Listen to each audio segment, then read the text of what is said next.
Hey everyone, welcome. You're watching none other than Battle of Legends in collaboration with Mobile Legends Bang Bang, powered by Next Generation Esports. We're gonna have the semi-finals in front of us with four amazing teams. And talking about amazings, we also have an amazing co-caster with me, and his name is Farhan. Farhan, how are you doing?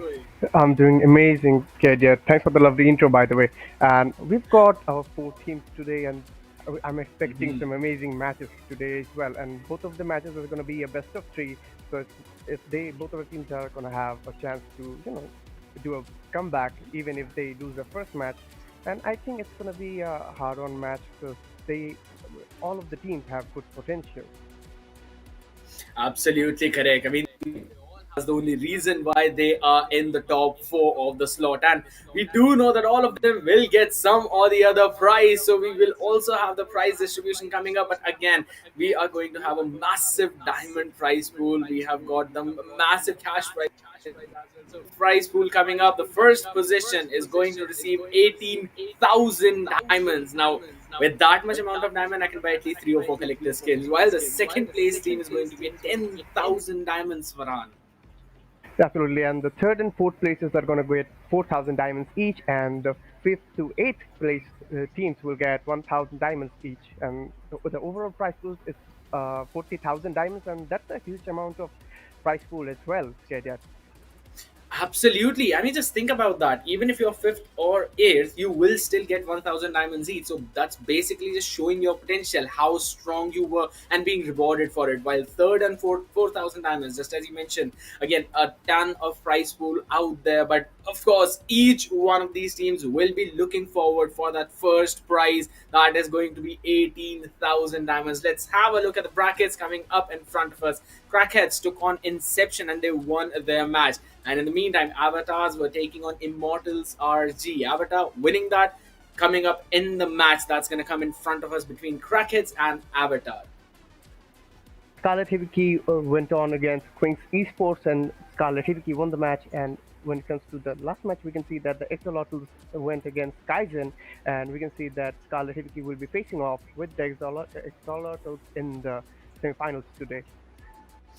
Yes, absolutely. I mean, people comment down in the section. What do you think the pronunciation is going to be for Exhilarating? Is it Exhilarating or Axolotls?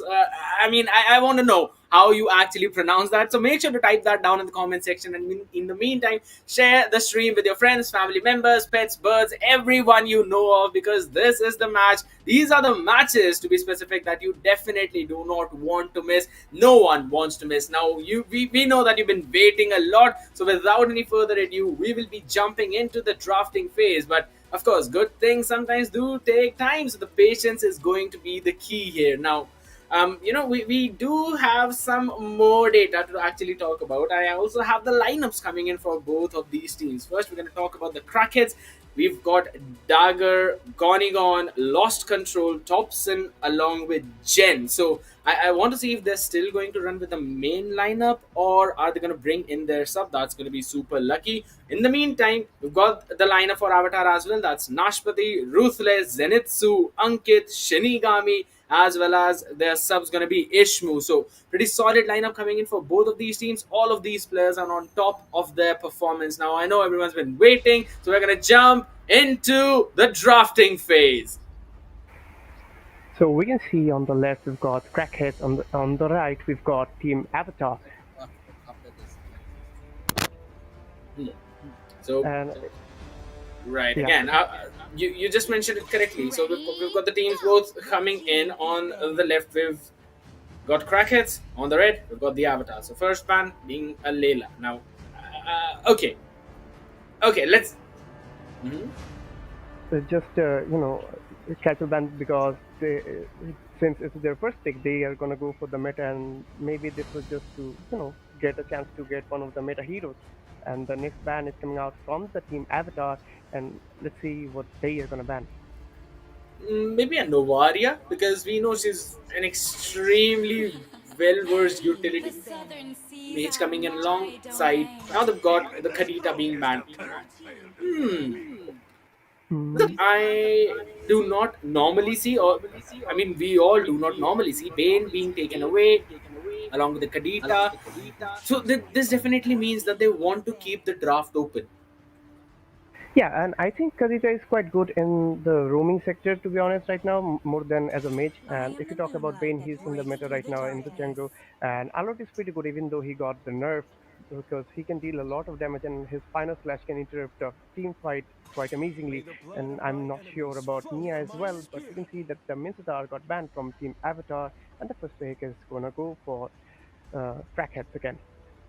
Absolutely, no. Mia was taken away, so this does leave the for a ton of mages. You've got the Valentino open, you've got the Faramis open, there's Eve, there's Novaria. So everything is literally open in this draft. We've also got the Joy coming in, but the first pick is going to be the Hayabusa in the hands of Lost Control.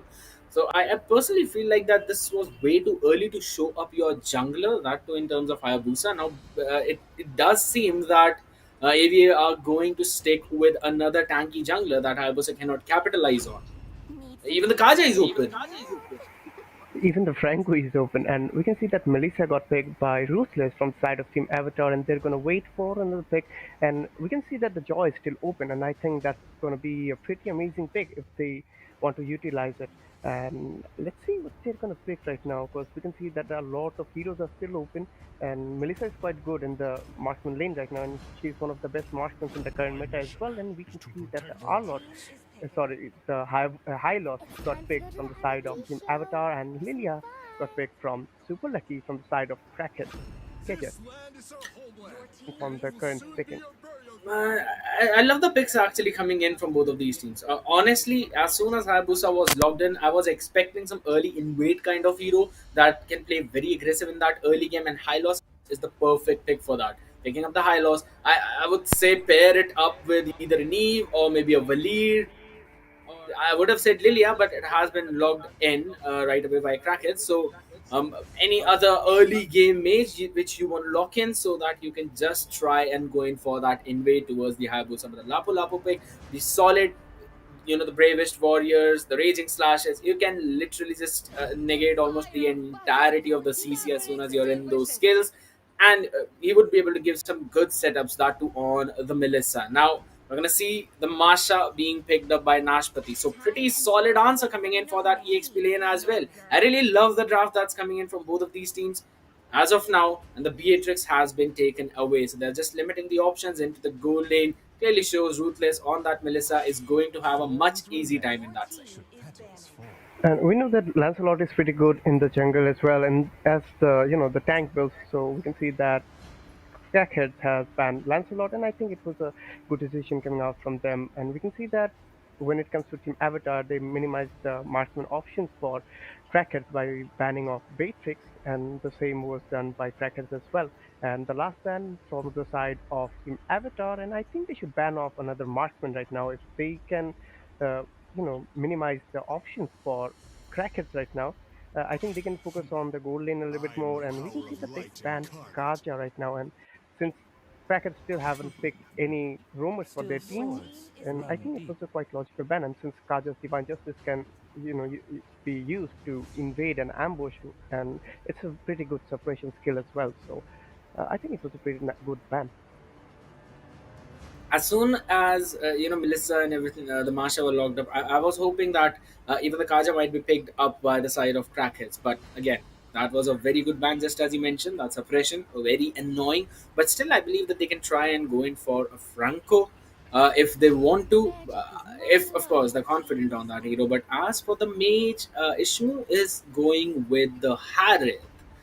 Now, I'm not quite sure the reason behind that pick. Now, yes, he is a pretty solid pick, but we've mostly seen him playing in that gold lane. You already have a Melissa for that. Plus, Harith does not bring a ton of utility. He's more like an artillery mage who wants to get between all those heroes and then try to go in for those pickoffs using those chrono dashes whenever he uses the Zaman Force. But the one of the best counter for Harith, even when the Phobius was not in the meta, it's going to be the Kufra. That bouncing ball is just so very annoying. So I love that pick. I'm really liking it. The draft is pretty solid coming in from the side of Crackheads. But the answer, if it's going to be the Martis, that to a tank Martis, that basically might just seal the deal for that early to mid game, and it looks like that's going to happen. 1,000 worlds, and not a single worthy Gamer as well. And fighter. if you look at the side of Team Avatar, they've got pretty good early gamers, and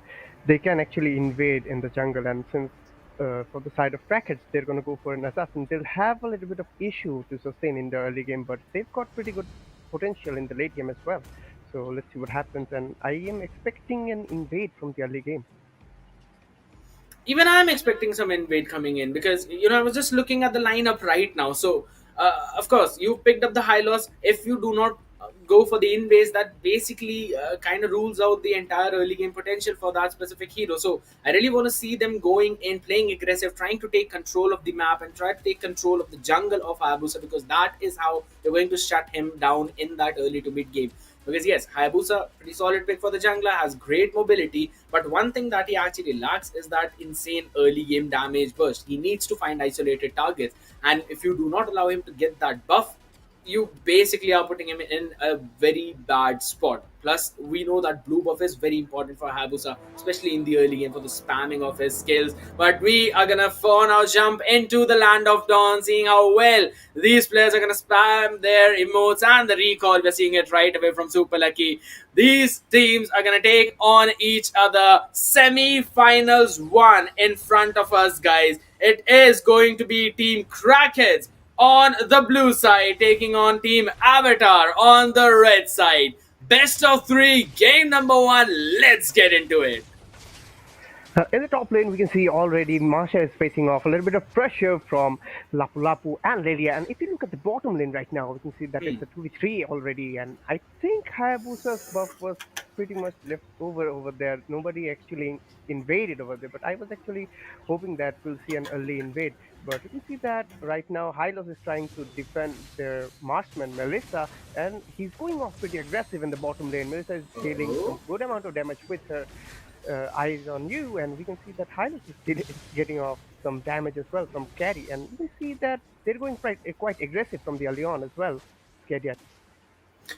Yes, that is absolutely true. But again, it's going to come down to the mid lane priority, right? Because Super Lucky, he will be clearing the mid lane way too quickly as compared to Harat, especially before level 4. But for now, Luck is going to take down. That's the first blood onto Shinigami. And that's what you want as the jungler of your own team. But Ishmu needs to take the trade as quickly as possible. Is not level 4 yet, so does not have those infinite chrono dashes. Would have to just retreat back, as it's going to be lost control, getting the first blood, living to see another day. And I love the fact that he is running with the high and dry. He wants to get as much utility possible from those emblems and find isolated targets to take them out. It's lovely. Absolutely. Yeah, he found Martis over there and just went out with the Ugi Shadow kill, and that's how he secured the first blood. And we can see that the turtle has spawned in the top lane river, and we are actually seeing that Martis is going to go for the turtle. But let's see if Hayabusa is letting off. Oh, That is or oh, not. A nice engage from the Lapu Lapu. Bravest fighter coming out. Hylos is quite low. The turtle was secured by Martis over there. Hylos is trying to retreat. Martis is engaging, and he got the kill. Kubra's kill was secured by Harris over there, and with that, the score right now is 1-2. Martis is still trying to engage. Low HP Hayabusa with the oh. squad. Ugi Shadow kill, and he did it amazingly. And we can see that Martis was quite low, but since there were other teammates around him, Hylos didn't go off that aggressively, and that was a good decision coming out from him. And super lucky, definitely not that lucky, using the flicker out with those skills absolutely perfect on time. Otherwise, he would have given another decimation for Shinigami right there. So Hayabusa did stay alive. The shadow kill came on time as well. But both the teams, I personally feel like, are going on for pretty brawly plays rather than specifically trying to find the targets, because uh, cowards. He basically went in for a tank, but for now, Carry seems to be in trouble. There we go. Do a light wheel being used up, but both the teams want to probably go in for that retreat. As Ankit joins in the fight, Zaman Force used up, but he will be taking a couple of tower shots. So that was a very good disengage coming in from Crackheads, because they would have been picked off right there. But for now, both the junglers joining in the fight as well. The ultimates have been used up on the side of Team Avatar, so that was a wise decision to just go back, be a-okay, reset everything, and then try to go in for yet another engage, which is probably going to come in the next 30 seconds, as the turtle is going to be up in that time. Absolutely, and we can see that Masha is going off against Oh. oh the bravest fighter, and he secured the kill of Masha and Hayabusa in the mid lane with his Shadow Clan, and he secured the kill of Harith.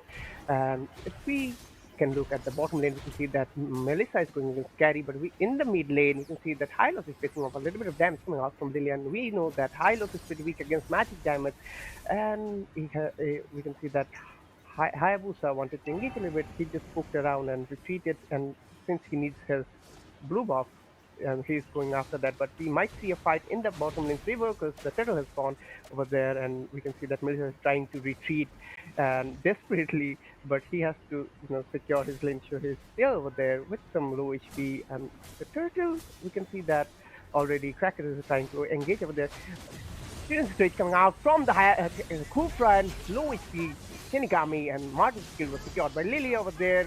Kufra's skill was secured by Harith, and we can see that Harith is trying desperately to deal some damage, but Hayabusa with that amazing damage, he secured the kill of Harith, and we can see that he still has his Ugi Shadow kill over there, so we might see another engage in the bottom lane where Melissa is over there, but we missed out a fight in the bottom lane, and Melissa secured the kill of Carry. But I think Hayabusa is going to go after Melissa right now since he still has his Ugi Shadow kill, and yeah, he got the turtle as well. If we look at the bottom lane, okay, in the mid lane, we can see that Lapu Lapu has rotated a little bit, but I think that was quite unnecessary at this time. Kedia. Absolutely. Now, again, a pretty messy fight in towards that bottom side. Yet, Hayabusa out on top. It's still going 3-0-0 for now. We're going to see Uge Shadow kill that one. High loss yet again. You would not survive even though he was in his ultimate trying to get that region in. That is some damage from Haya, and I don't see any lockdown hero that can actually take him down. Saman Force being popped up yet again, and that's going to be Haya trying to go in for the dashes, but he will the burst is absolutely outworldly at this situation, and the bottom tier one is going to fall nonetheless. Melissa, all she can do right now is just hit that recall button to go back to the base to get some HP back. But again, Hayabusa in that jungle, he is doing so very well. I would not be surprised if it actually gets banned out in the second game. For now, let's get back to this one. As Ankit again goes in for his own ultimate, that too preemptively, but it was majorly just to force Crackheads back.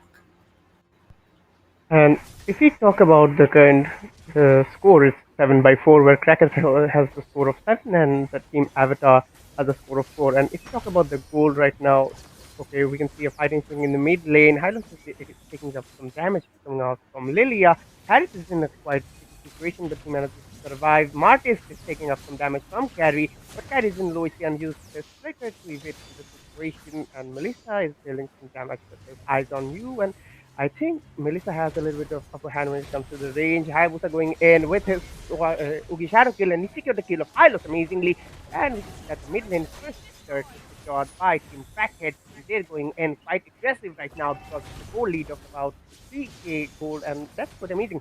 Hayabusa again going in, poking around the marksman, and I must say that Crackheads is going quite aggressive from the very beginning. Martin is trying to take his buff, but the Kufra with his bouncing ball annoying the Marty there, and he managed to secure his buff and retreat a little bit. And we can see that Hayabusa is taking on the turtle right now, and it's going to be an easy turtle because there is no competition over there. And I think, yeah, going in quite aggressive was a good decision coming out from Crackhead. But I was actually expecting Team Avatar to go in aggressive since they had some early gamers as well. That is true. And again, since they were not able to capitalize on their early game, they will be punished for now. Bush being scouted up, but it's just Lapu Lapu who would be tanking a ton of damage. Misses the previous fighter, still goes in for the raging slashes, tries to get Ishmu out of the picture. And look at the back line as it's the Yugi Shadow kill of Hayabusa onto Ruthless, who would not be able to survive, and that is going to be purified being popped up by Ishmu. No more Salmon Force available. Martis with Mortal Coils wants to go in for the decimation, gets one, and wants to retreat back as super lucky. Should the next target Zaman Force being popped up, low HP had Oh, taken down legendary for lost control. This guy has literally lost control of his own self, and yet is in such a control of this game. He is everywhere, wherever he needs to be. But look at the top side. Masha extremely low in HP, and so is Carrie. She wants to go and take the fight and wins it out. Gone. I mean, um, Masha gone. That's what happens there. yeah, even though Masha is quite tanky, we know that Carry is a tank killer. He just killed off Masha as if it was nothing. Though he kind of struggled a little bit, but yeah, eventually they secured the kill.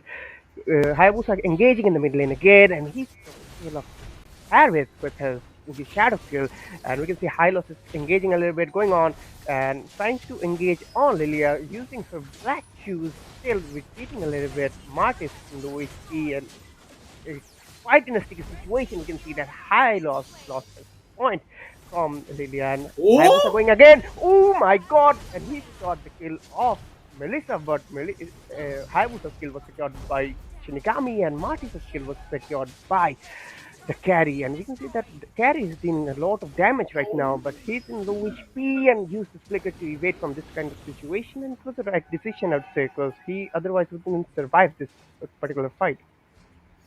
absolutely. That was a good flicker coming in from Goni Gon. Now, had it in that Zaman Force, yes, it's going to be extremely deadly in that specific area, but all you need to do is play outside that. And whenever you'll be outside Ishmu's range, he would not be as useful. So the timing is something that's very important. And unlimited risk definitely has a risk to it. Steals away the orange buff from carry.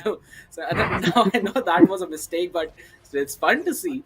Yet again, the control is still in the hands of Crackheads for now. 34,000 gold to 29.5k for Team Avatar. They definitely need to pop back in this match. I did see the Wind of Nature being picked up by Ruthless, and Nashpati now secures in the Corrosion side. I want to see if Nashpati is actually going for the damage build, or maybe the tanky Masha that we normally see with three Guardian helmets, a Cursed helmet, and a Twilight armor. That's basically almost impossible to pick off. For now, we're going to see Concealed Play coming in as Yuki Shadow Kill was used directly inside the base. Hayabusa still comes out alive. Shinigami wants to go in for more, and that is going to be Hayabusa taken down. What a play coming in. Gonigon seems to be the next target. Zaman Force still not available. Harith will just want to go in for that catch. That's gonna be Kufra trying to get a three-man knockup, but got Chain CC taken down. No more setups.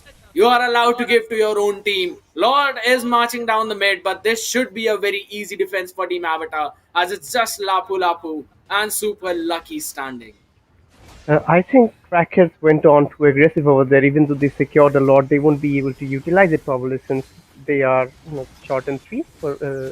Okay, in the mid lane we can see a fight over there. Lapu Lapu with his bravest fighter trying to retreat, but most probably he won't be able to. And Martin secures the kill of Lapu Lapu over there, and we can see that Hayabusa is over there, but Lilia in quite low HP. Martin secures the kill of Lilia over there. Hayabusa with the shadow kill, and he just melts down Masha, and Martis manages to survive with that kind of HP since Hayabusa didn't have the vision of Martis over there. But the lot was secured by Team Avatar quite amazingly, and since, as I said, they lost three of their teammates. Otherwise, they would have been able to utilize the lot properly. But they went on quite aggressive over there. I'd say over aggressive. Otherwise, the fight Ooh. would have been different. Kupfer trying to engage with his tyrant's revenge, but I think it was quite of a sticky situation for him. That's why he has to use his flicker to evade from that situation. Scared. He probably wanted to get a pick off for carry, knock someone up, get the ultimate in and flicker out of that situation. But the chrono dash coming in for Ishmu absolutely on point. Else he would have lost his own life. But for now, Harris is just going to enjoy his quad shadows, going in, coming out, annoying your opponents. But nonetheless, in that mid lane wherein Haya got the pick off on Masha, I personally feel like if Shinigami would have been around Masha, either one of the two situations that happen. Either Hayabusa would have got double kill, but for now he definitely Mm. get one. Ruthless low HP. What?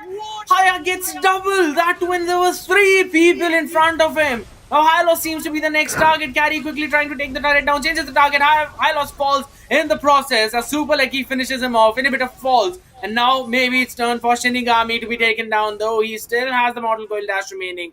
So we'll jump back into the base. Now Super Lucky just enjoying his recall, trying to get on the nerves of Team Avatar. He had the black shoes to come out of that tricky situation. So he's basically survived this bomb stack. Please do not step in that area. Do not step in that area whatsoever. You'll be just deleted in an instant. Wave clearing is going to be the priority, but for now, Shinigami is going to be cleared like a minion, and that's going to be everyone falling like Skittles one out of the other as Hayabusa will finally be shut down by the hands of Melissa. Double kill for Super Lucky, and that's going to be an amazing Tyrant's Rage coming in, but no follow up whatsoever. Super Lucky has to try and run away to survive. It is just him and Gone remaining, who will just quickly retreat back to safety. Lilia is still going on a little bit, and Melissa has come over here and secured a kill of Lilia over there. But I think Lilia was going overboard over there, trying to get the kill of the tank. But Melissa came to the rescue and secured Hylos from that Lilia. But Masha is going after the Lord right now, and since we can't see Hayabusa anywhere around, it's gonna be an easy Lord for the side of Avatar. But they're trying to reset the Lord right now. But I think they could have just went on with it since Martis was around. That could have been easier. But Hylos is going after Carry over there, but Carry is still trying to maintain the distance a little bit, and we are seeing a scattered fight in whatsoever. But if you talk about the whole scenario right now, the score is 21 by 17, where Crackers has a score of 21 and the team Avatar has a score of 17. The gold lead goes to the side of Crackers, just about 1,000 gold.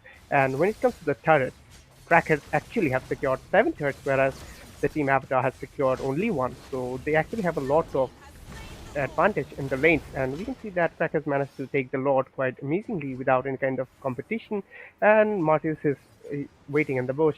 Kufra with his Tennis Revenge trying to use his Tennis, bouncing ball, and had its skill secured by Lily over there, and Kufra skill secured by Shinigami. So you can see that Labula was engaged a little bit too much, and Martius secured the kill off.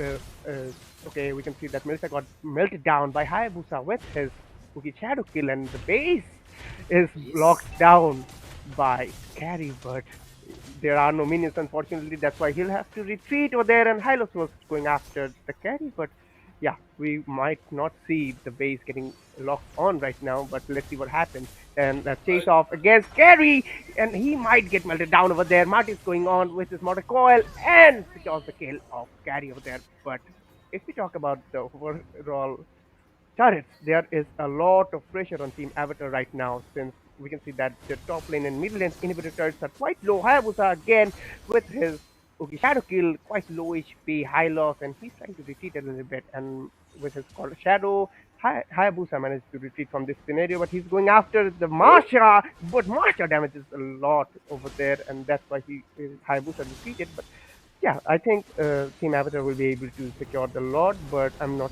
sure if they'll be able to hold on to the minions right now yet. yeah, they should be able to do that. I mean, Gone was a little overzealous in towards that top side. Could have just waited for the Lord to arrive and then try to push the wave for top and bottom alike. He would have had a better chance of getting that inhibitor, but even in the mid lane, lost control. Just getting a little ahead of himself. Tried to ultimate the high loss. Would definitely not have been able to finish him off.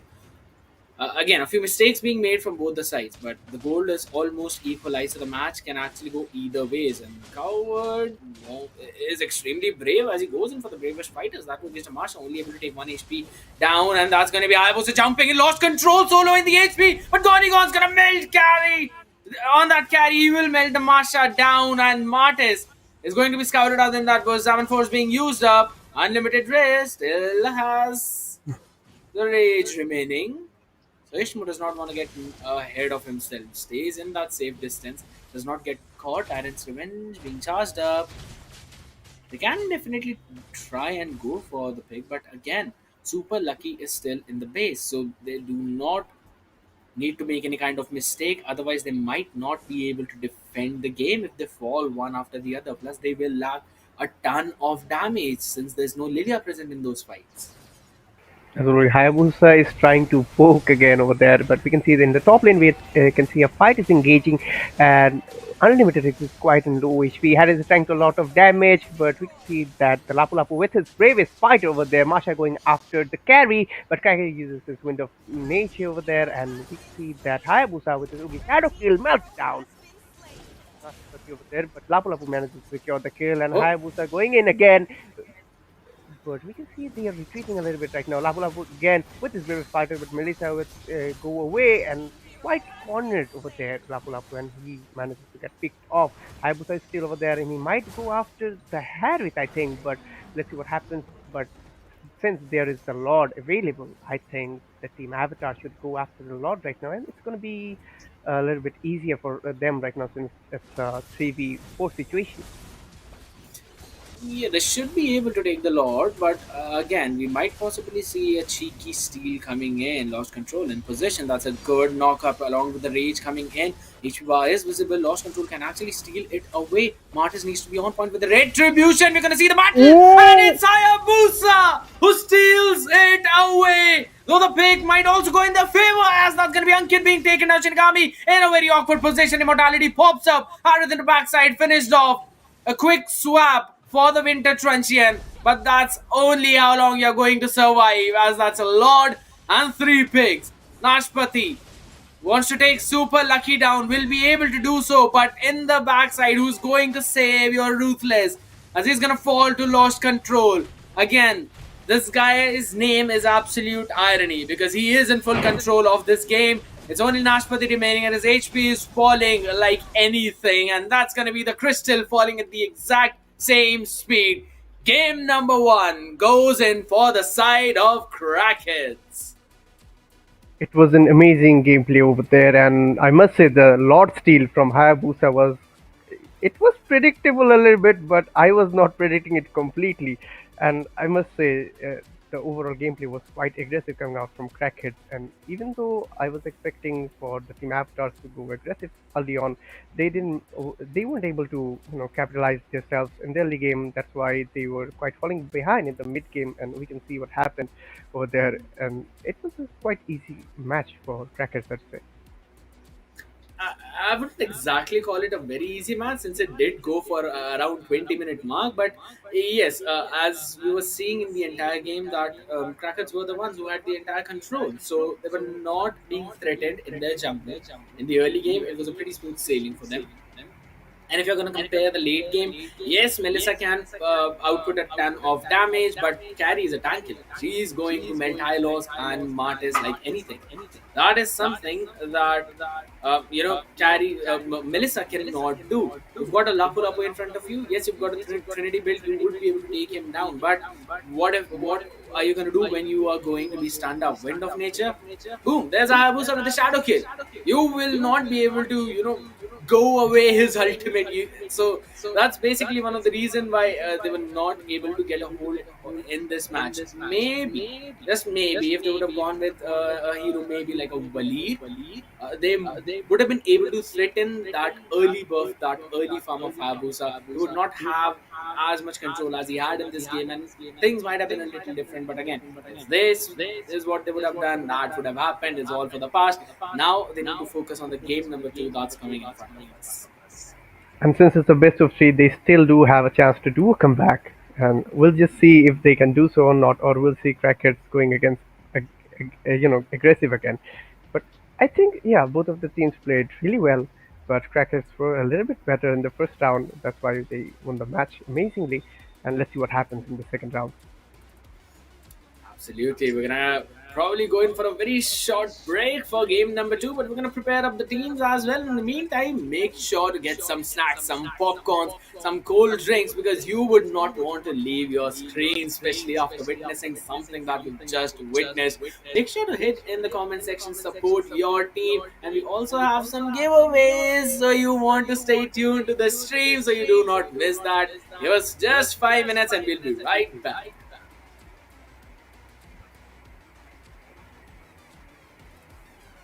Okay, we're still here. Still here. Yeah, actually. I guess no break for the weekend. Okay, no worries. But I think if we analyze the first match over there, I think in the early stage, Crackers were going off aggressive, and that's why their marksman was getting buffed up a little bit. Melissa wasn't able to do that much, and as I said, Hayabusa was going off against Melissa, and he was locking onto the marksmen and the mages, and that's quite common to do as well. And in the mid game, we could see that there was a huge gap when it comes to the turret actually, because they were leading about six turrets, and the team Avatar were falling behind that, so they were, taking up some pressure in the turrets. That's why they were not able to go for the objectives that well as you know. That's why they were falling behind a little bit.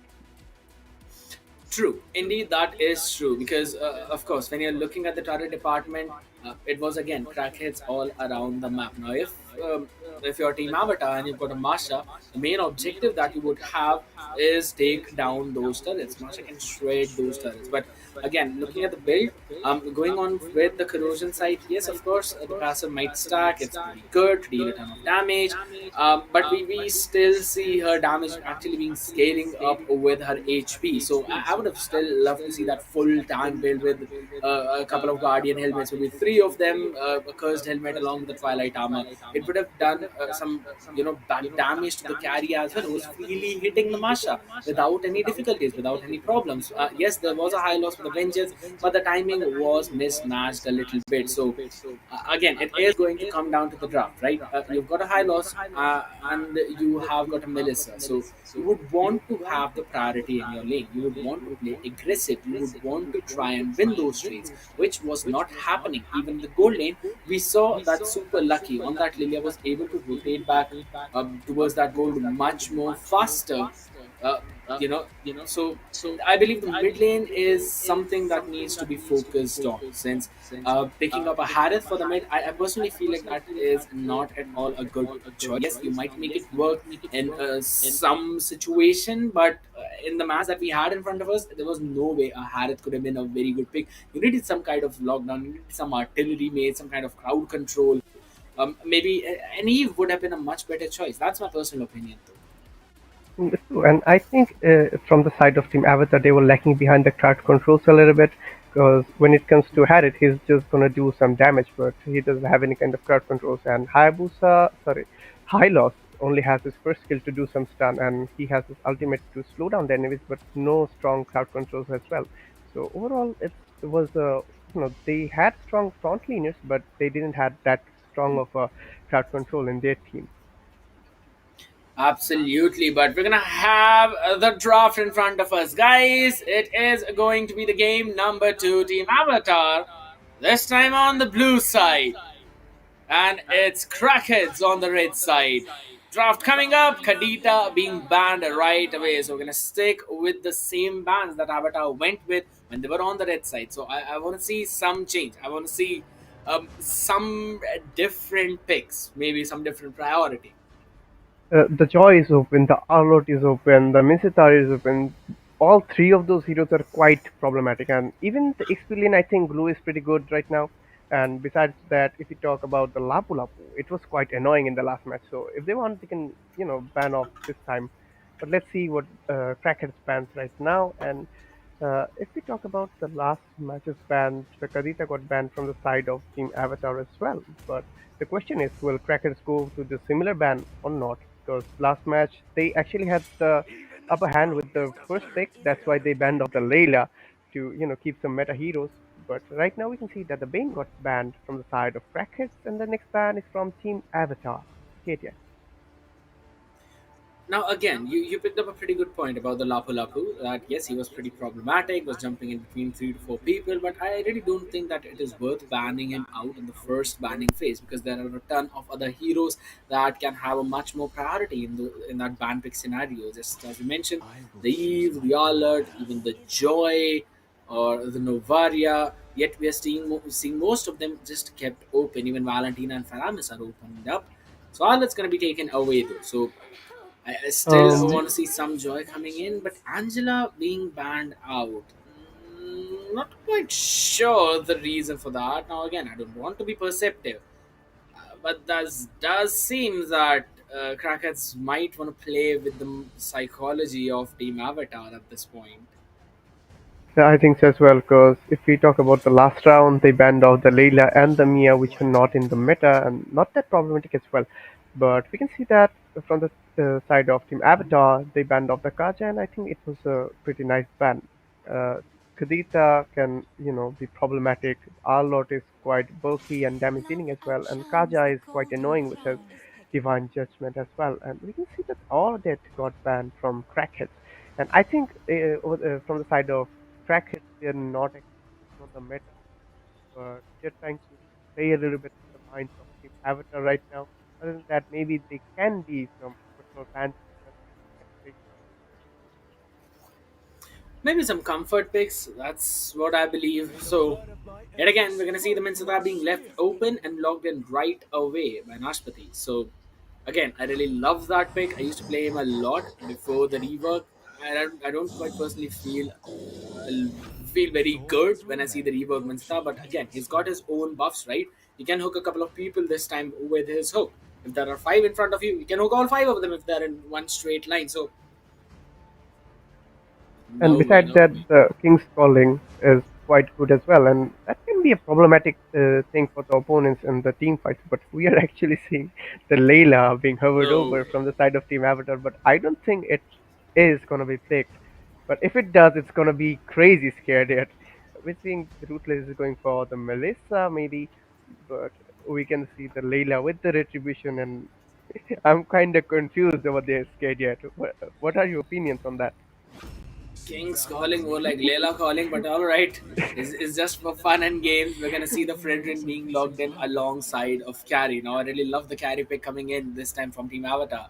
There's a Lancelot in your opponent who'll probably go in for that tanks a lot, while there's a Thams. Yes, with a vengeance, but you are on a carry, true damage, you're gonna melt him down like anything. Plus with the Trinity build, EHS is just gonna have such a value in this match.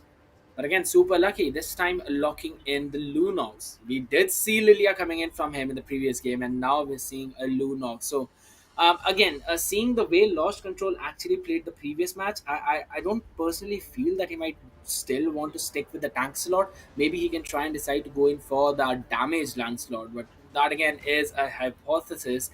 First drafting phase is over. So Team Avatar with a pretty clear-cut view. They've got the Minsathar in for their roam. They've got the Fredrin in for their jungle alongside Carry in their goal lane. Now, yes, they can switch things up.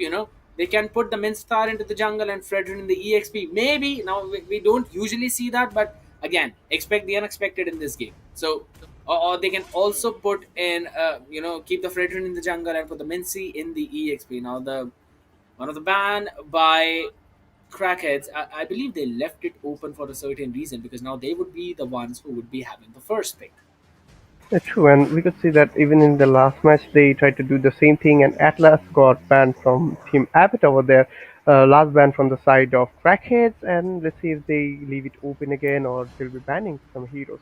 But if we talk about options to ban, we can see that Team Avatar still need a mage, so banning of a mage can be a good option. We can still see that the Farsa is open, the Eve is open. There are a lot of options for them, but I must say, okay, so the Novaria was open as well, and they have banned off the Novaria. And I think Novaria is quite good as a support mage, and in the late game, he can do some amazing damage. And he can be quite good for giving off visions for the team, slowing down the enemy, and overall, since it's the most recent hero to be released, it does have some benefits to it. That is true, but again, talking about the heroes having the benefits, Beatrix, extremely well equipped at that. You know that the Nibiru, even the Renner, Wesker, and Bennett, all of them are going to hurt like hell once the BOD Malefic Roar as well as the Hunter Strike is built up. So you definitely do not want to take a fight up against a farmed Gone on that Beatrix. But again, Xavier, an extremely good answer coming in, though the gap can be closed in by Thams as well as the Lancelot. But again, just one combination of the Mystic Bullet along with the skill 2, and it's half HP of going on, absolutely gone. So it totally depends, right? But both the teams would be looking in for a late game type of fight, late game engages, so we might again see a 15-minute match. Okay, we can see that both the teams have actually secured all of their heroes, and I'd say that Super Lucky is going for the Lunox, so it's gonna be a little bit of advantage for the side of Crackers over there, because Lunox with his Chaos Ultimate can deal percentage damage to the health, and since Team Avatar is going for some bulky heroes, it's gonna give some advantage, but Lolita is being picked as well, so it's gonna counter the ultimates as well. But the overall lineup is pretty good, I'd say, but the last pick of Chu is I'm not sure about that. I think they should have gone for a more, primary tanks for that extra crowd control and sustainability, but it's arguable that it'll be that useful or not. I personally find Chow a pretty good pick in this situation, right? Because you can give some amazing setups using the Way of the Dragon, and of course, there would be the Shimpo that you can use to dodge the Nominon Blast. You've got the Jeet Kundos knock up to stop Lolita in that Nominon Blast. Plus, Xavier as well as Carrie both would need to play it pretty safe because those Flicker Way of the Dragon combinations can literally put you aside and can bring you back to his own team. So, that is something that would be very deadly. So, and it's a very good roam pick for both of these teams. Lolita, a good answer for the Beatrix. Yes, you can definitely block all those auto attacks off. You've got the Norman Blast for the setup. It totally depends on the micro play, how things are going to turn out in that. Because in terms of macro, both the teams have absolutely the same idea. Secure those objectives. Make sure that your gold lane gets farmed up. Make sure that your mid lane mage gets farmed up because both of them are artillery mages who've got a ton of damage, ton of utility, and are extremely solid at late game. So, again, the idea is going to be the same. It totally depends if Carrie pops off first or if Beatrix pops off first. So, that is what the game is going to depend on. But we're gonna jump in the land of dawn, everyone. We're 1 minute into the game. First blood coming out already. And guess what? It's unlimited res with that first blood with the support of Super Lucky, and they were able to take down none other than Nashpati on that. Minsita will be jumping in as the primary roamer of the team. No, maybe not. He is actually going into the XP. And as you were saying, Lancelot might go for the damage build, and I think most probably he is with the killing spree over there. And Beatrix is taking off a little bit of damage, but we can see both of the team, both of them, Lois and Beatrix, are having some fun with the recall and emotes over there. But Fredrin, most probably, yeah, Fredrin actually used his Appraiser's Wrath out there, dealing a little bit of damage on Lost Control, and he's retreating with that HP. But right now the gameplay is quite passive, I'd say. But Lolita might be, taking a little bit of damage over there. But yeah, again, we can see the recall spamming over there. But uh, at the same time, we can see that the turtle has spawned in the bottomless river, and we can see a fight over there. Tamus is retreating a little bit, and Lancelot engages over there. My main sister uses his strings calling, but I think they should have waited for the turtle over there. Phantom execution over there, and he's continually dealing some damage. Fredrin is in low HP, and he's retreating. Okay, Cho engaging over there, and he didn't use Hmm. his Way of the Dragon, but he did right now. Low HP Cho. Cho's skill was secured by Shinigami over there, and we can see Xavier is dealing quite a good amount of damage on Thanos, but Lunox's skill got secured by Shinigami, and right now the score is 2-1, and the overall gold lead goes to the side of Team Avatar since they have about 200 goals of lead, but that is quite easy to recover, I'd say, and already Team Avatar is trying to secure the turtle in the bottom lane's river, but Lancelot is over there, and let's see if he can secure it or not. But he tried to engage, but the turtle was secured by Fredin from the side of Team Avatar. And I'd say we might see a fight in the top lane since it's the gold lane, and that's the quite the most predictable rotation in the most of the tournaments. Correct. It is highly possible. Now, again, super lucky going in super aggressive in the bottom. Punch for that. But there we go. We're going to see the engage coming in on Ankit. That's a Lolita. Pops off the shield at the perfect time. Takes everything that super lucky has got two off. We're going to see Hook coming in. Missed him. But the Brilliance comes in, dodging the Appraiser's Wrath. And Lunox seems to be in trouble. Gets some HP back and will survive. Super lucky with some super skills. Overstays his welcome. But again, will be able to dodge it. But gone with that sniper makes Fredrin go back to the gulag. And that is going to be a win for the Crackheads. And Carry would not be able to secure the golden from that top side as the rotation will be coming in quick. Shinigami was actually going a little bit of aggressive in the mid lane over there. That's why he took off some damage from the turret, and he was in low HP. And the sniper shot coming out from Beatrix was amazing. I'd say the precision was good, and we can see a rotation in the top lane coming out from Crackheads, and they might engage over there, but it's looking quite bad for the side of Team Avatar in the top lane since it's going to be a 2v4. But we can see Thamus has rotated over there as well. Lolita with his middle blast over there is securing two of them. And low HP Luna's skill was secured by Carry. And Ultimate Frizz is using his Way of the Dragon on Ruthless to just try to retreat. King's Calling coming out from Misita secures Ultimate Frizz's skill. Ruthless is low and Thamus managed to secure the kill over there. And we can see Beatrix is in low HP but still manages to survive and going off to his lane again, and the score right now is 4-4. Both of the teams are in the equal ground. The goal difference is not that much, but still about 600 goal or lead goes to the side of Crackheads, and the tunnel has spawned in the bottom lane's river again, and we might see a fight of that. But since Fredin is in quite low HP, I'd say, compared to Lancelot, we might have a little bit of problem over there for the side of Team Avatar.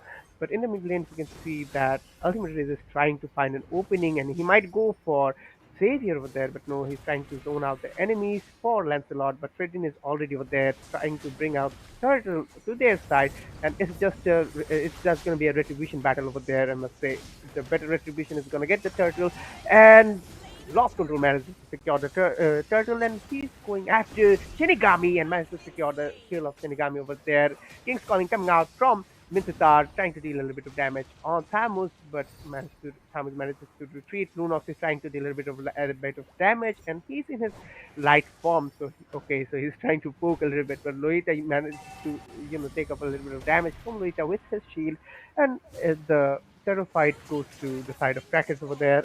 And okay, the Dawning Light coming out from Xavier, but I don't think we'll see aggressiveness in the mid lane over there. But Joe in a bad position over there uses his Way of the Dragon, but got picked off by Xavier over there. Low HP, super lucky, and got picked off by Lolita. Lolita still secured by Lancelot. Phantom Execution coming out from Lost Control. Again, a Dawning Light, but missed on the enemies. And with that, the fight has ended.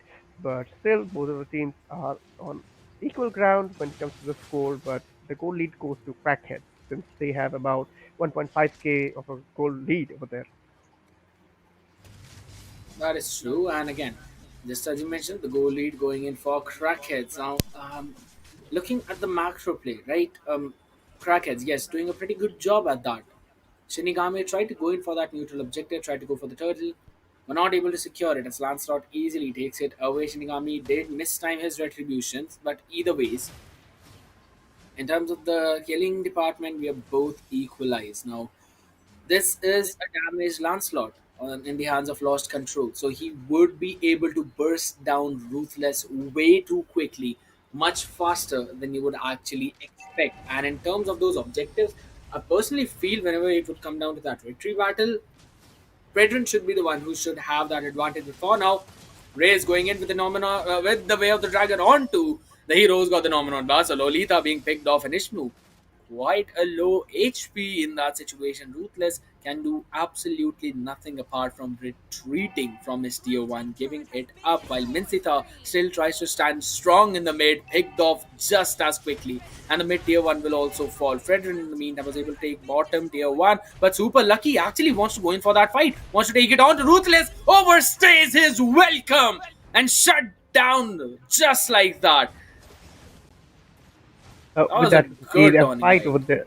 Certainly, yeah, it was a nice, but they couldn't secure the kill over there. And Oh! Samos is still secured by Fredin with his Razor Rat, but he's in quite HP. Lancelot going in, and he managed to secure the kill of Shinigami. And the top lane, which is the carry, and Lolita is going after Patrick for their low HP. Patrick, Johnny gone is gone right now, and carry managed to secure the kill there. Lancelot deals a lot of damage with the damage build, but Star with King's Calling to make Lancelot there might be a slight dip of Xavier if he goes there not. But if you talk about the overall score, they are on equal grounds. They are equalized when it comes to killing. But Lancelot is going, sorry, Joe is going in top lane trying to pick up the lane, but I don't think he'll be able to do so. It's a 1v4. It would be a bad stay there. And we are going to see a fight starting in the top lane since Thomas and Lunox has engaged over there. Lolita with his numeral blast, but didn't was unable to stun anyone over there. Bait is stealing a lot of damage from the back lane. Low HP Lolita skill secured by Gonigon, and low HP Thamus is got killed secured by Ruthless. Fredin manages to survive even though he is in low HP, and Lancelot is doing a split push in the bottom lane, and he manages to secure the tier 2 turret in the bottom lane as well. And Joe is trying to poke a little bit on Fredrin, but I don't think he will have any problems. Lancelot going again for the Xavier, and he is in low What? HP retribution used by Lancelot on the Xavier, and he got the kill quite easily. The mid lane turret for the team Avatar is gonna be pushed by Crackheads over there. Lancelot going in and managed to secure the kill of Shinigami, but got picked off by Ruthless over there because he was too deep in the opponent's zone. And we can see that Lunox was, secured with his light ultimate, and Beatrix just stayed over there because he knew that there are no damage dealers right now to go after him. So it was overall nice gameplay. But if you talk about the overall scores, they are quite equal when it comes to the killing, but there is a distance when it comes difference between gold and lanes because Avatar and Crackers have a difference of four turrets, and Crackers is actually the lead when it comes to the turret and the gold because they have actually about 2,000 goals of a lead, but Cho is engaging in the mid lane again, and it's a bad looking situation for Thamus over there.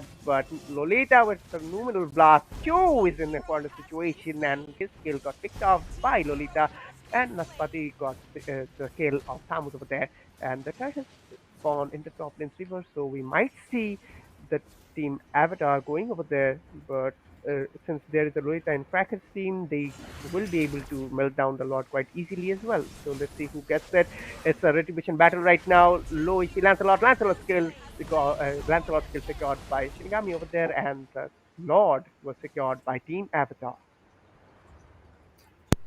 Absolutely. Now, 15 to 12 is the difference. Now, personally, feel that super lucky the way he was playing on that Lilia. It was absolutely amazing, right? He had a very good knowledge of the mechanics of the hero, but for now, unlimited raise turned down pretty low. That's a flicker way of the dragon onto Fredrin into the tower. Thams secures that pickoff, but Gone still surviving. A ton of damage being dealt using the dawning light by Ishmu. Wait.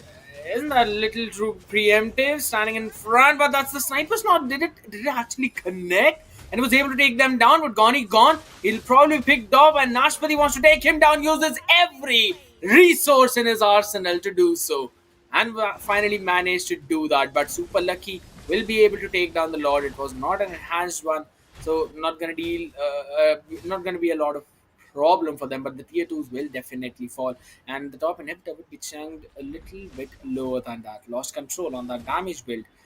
Him along with Gonigon, they were able to take down Ruthless in an instant. Now that is something that you need to be aware of. I want to see the itemization coming in from both of these teams because I personally feel that Ruthless needs the Wind of Nature as soon as possible. So we'll have to wait and see. The EXP graph was also in front of us. We did see how it was, it's been going back and forth. The Lancelot, what lost control? You are not allowed to survive that. He still does, thanks to the support coming in from his team and Ankit.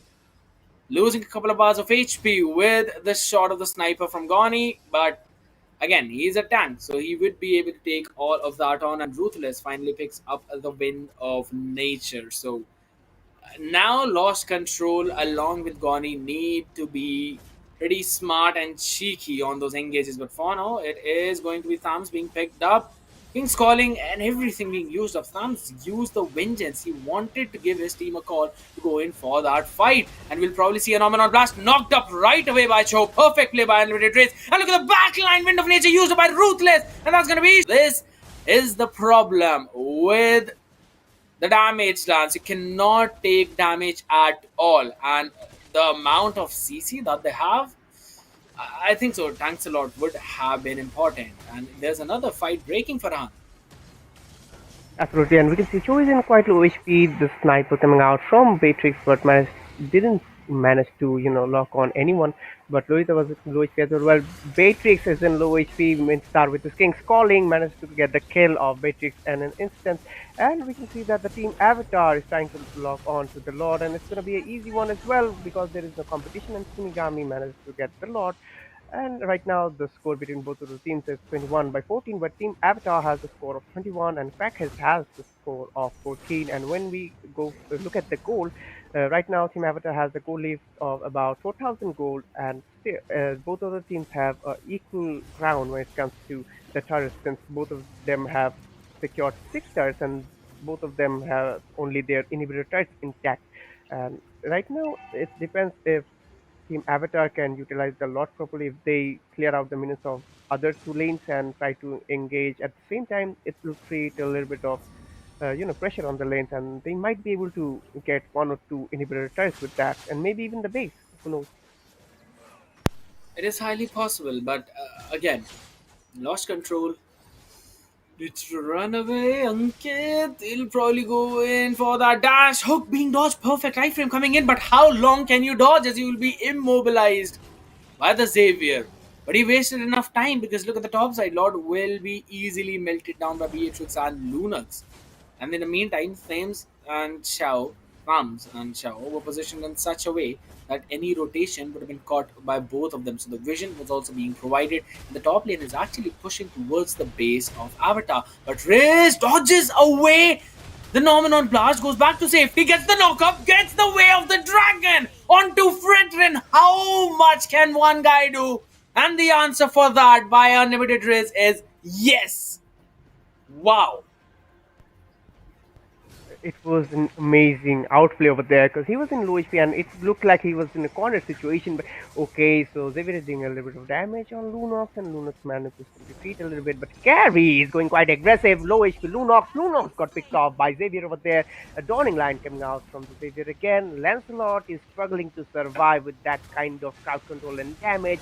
Where the dragon coming out from Cho, and low HP Lolita. Lolita got picked off by Gonigon over there, and Carry is trying to deal a little bit of damage, trying to retreat. Oh, Lancelot is going in, trying to get the kill of Xavier or Carry, but didn't get any of it because he's unable to sustain right now since he's going after the the damage build. And I think they should have actually gone for the tank build since we are in the that kind of a meta where survivability is more important. And the Braden is going after the Lancelot, but he managed to holy survive most smokes. probably, and outplay was pretty good over there, Kediat.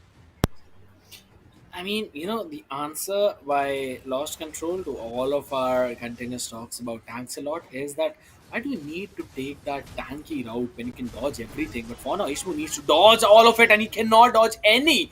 As Super Lucky just goes in for that Chaos Ultimate, now switches up to the Brilliance, and that is an amazing way of the Dragon, denying the Nomenon Blast to Ankit. Nashpati will try to get some hook on Gonigon, who would still survive at the end of the day. Was going for that snipe shot, Ankit body blocks it.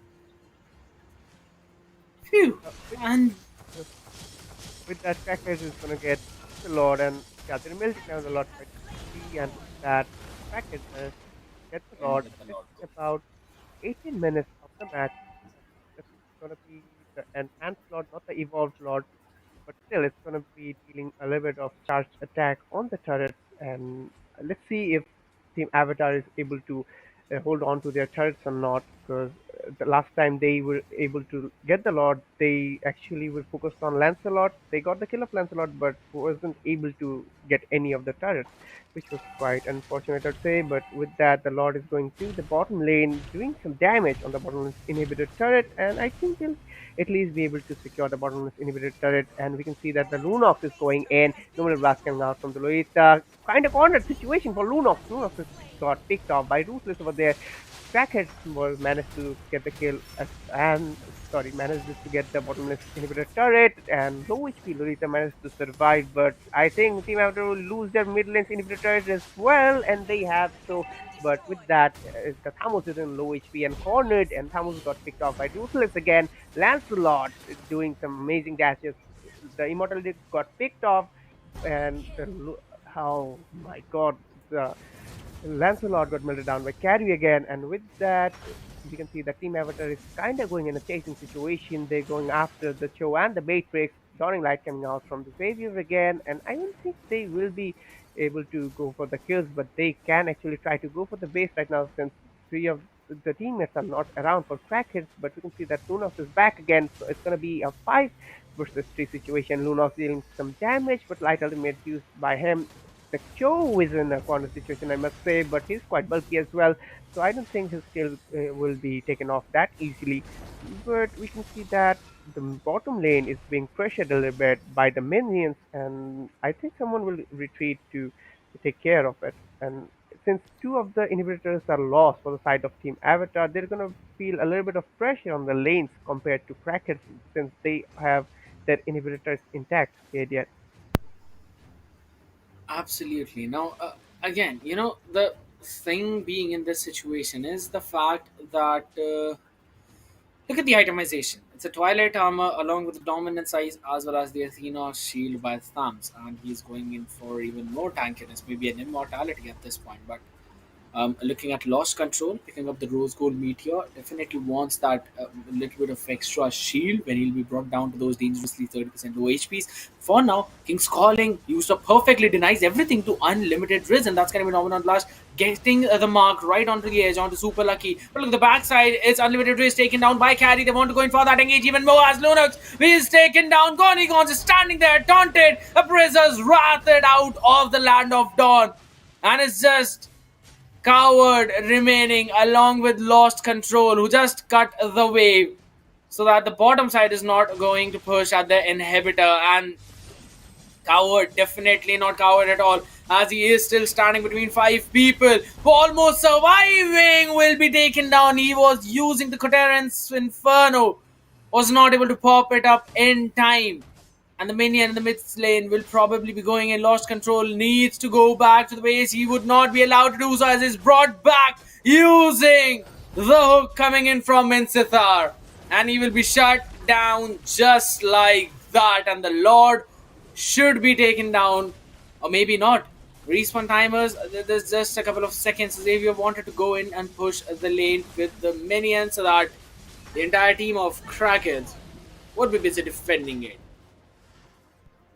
I think over there the Crackheads, I think Betis was having a little bit of issue. That's why he couldn't engage, and I think that's going to be a little problem if the marksman is not able to participate in the fight properly. But more of we can see that Team Avatar got Lord, and the Evolved Lord is coming out from the bottom lane.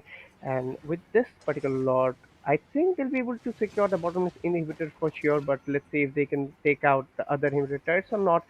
And if you talk about the current scenario, the kill score is 31 by 17, and right now the overall scenario is that Team Avatar is kinda going aggressive and Crackheads is kinda having a problematic scenario. Cho is in low HP, Toothless managed to take off the kill.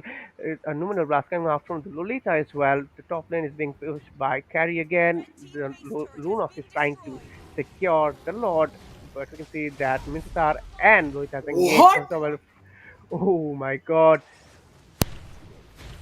Iframes on Lost Control, dodging one skill, but that's all he could dodge. He'll be picked off yet again. It's just gone remaining along with Coward, who was standing strong but will be taken down one after the other. Ruthless is free-hitting the base. He will be taken down. He will be targeted. Base is quite low in the HP. Minsita wants to go in for more double kill coming in for Beatrix, who's standing strong, who's defending strong. Nibiru special coming in for the Nomenon Blast. Absolutely perfect with a monster kill in the hands of Nashpati and Ishmu doing the remaining job, taking thumbs out and securing the victory for their team.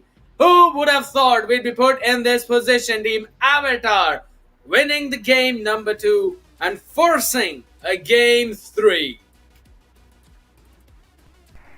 It was a tough on tough fight, to be honest. From the early game, we can see that both of them were on equal grounds, but uh, in the mid game, Crackers were not able to hold on to the game that much. And I must say that going for the damage Lancelot was kind of a bad option in this particular lineup because he wasn't able to survive that much, and there was a Minsatar in the opponent as well, and he with his King's Calling and his first skill was continuously poking around the Lancelot. Even though he managed to survive a lot of scenarios, but still the sustainability was quite of a big problem over there.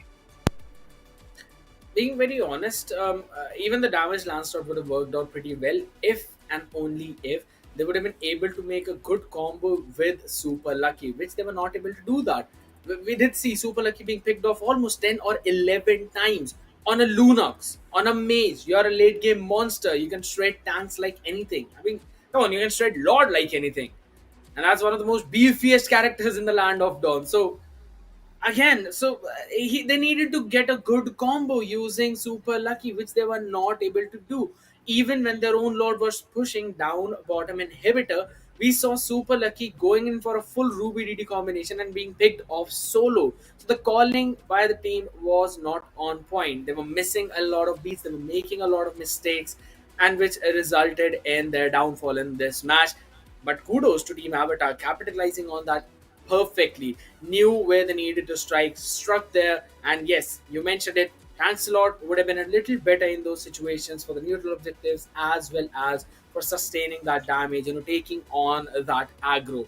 But nonetheless, amazing game by both of these teams, and I believe we'll be heading in for a quick break this time. And yes, this time we will definitely have a break of short 5 minutes. We're gonna get a breather, and you also get your snacks ready as we have the game number three after this break.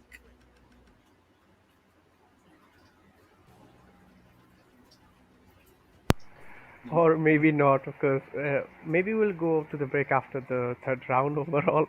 And I I should just think, shut up. I should just shut up. okay, so I'd say the second round was quite amazing, to be honest, because they actually did a comeback and quite amazingly as well. And we're going off to the third round, and let's see what happens, because both of the teams are quite strong, to be honest, and their gameplay was outstanding. They are the top four of the whole tournament, and they've shown their potential. They've shown their performances, and their gameplay is amazing. The overall combinations, but unfortunately, in the last round, as you said, the overall synergy was kind of lacking off from the side of Crackheads, since their mages was being picked off quite easily without any kind of backup, and that was, to be honest, a bit of a problem. But I think they will look over it in the next round, and there might be some differences in the banning fees as well, since Crackheads is going to go for the first pick again. Okay, yes, but yes, now we're gonna have that after the break because I've got the confirmation. Thank you so much. I need to drink water, and we will be right back, guys. Make sure to stay tuned. We'll be back in a jiffy.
Hey everyone, welcome back. You're watching none other than Battle of Legends, and we saw two legendary teams battling it out. An amazing best of three matchup. One match going to each one of those teams, so it's basically coming back down to that last best of one.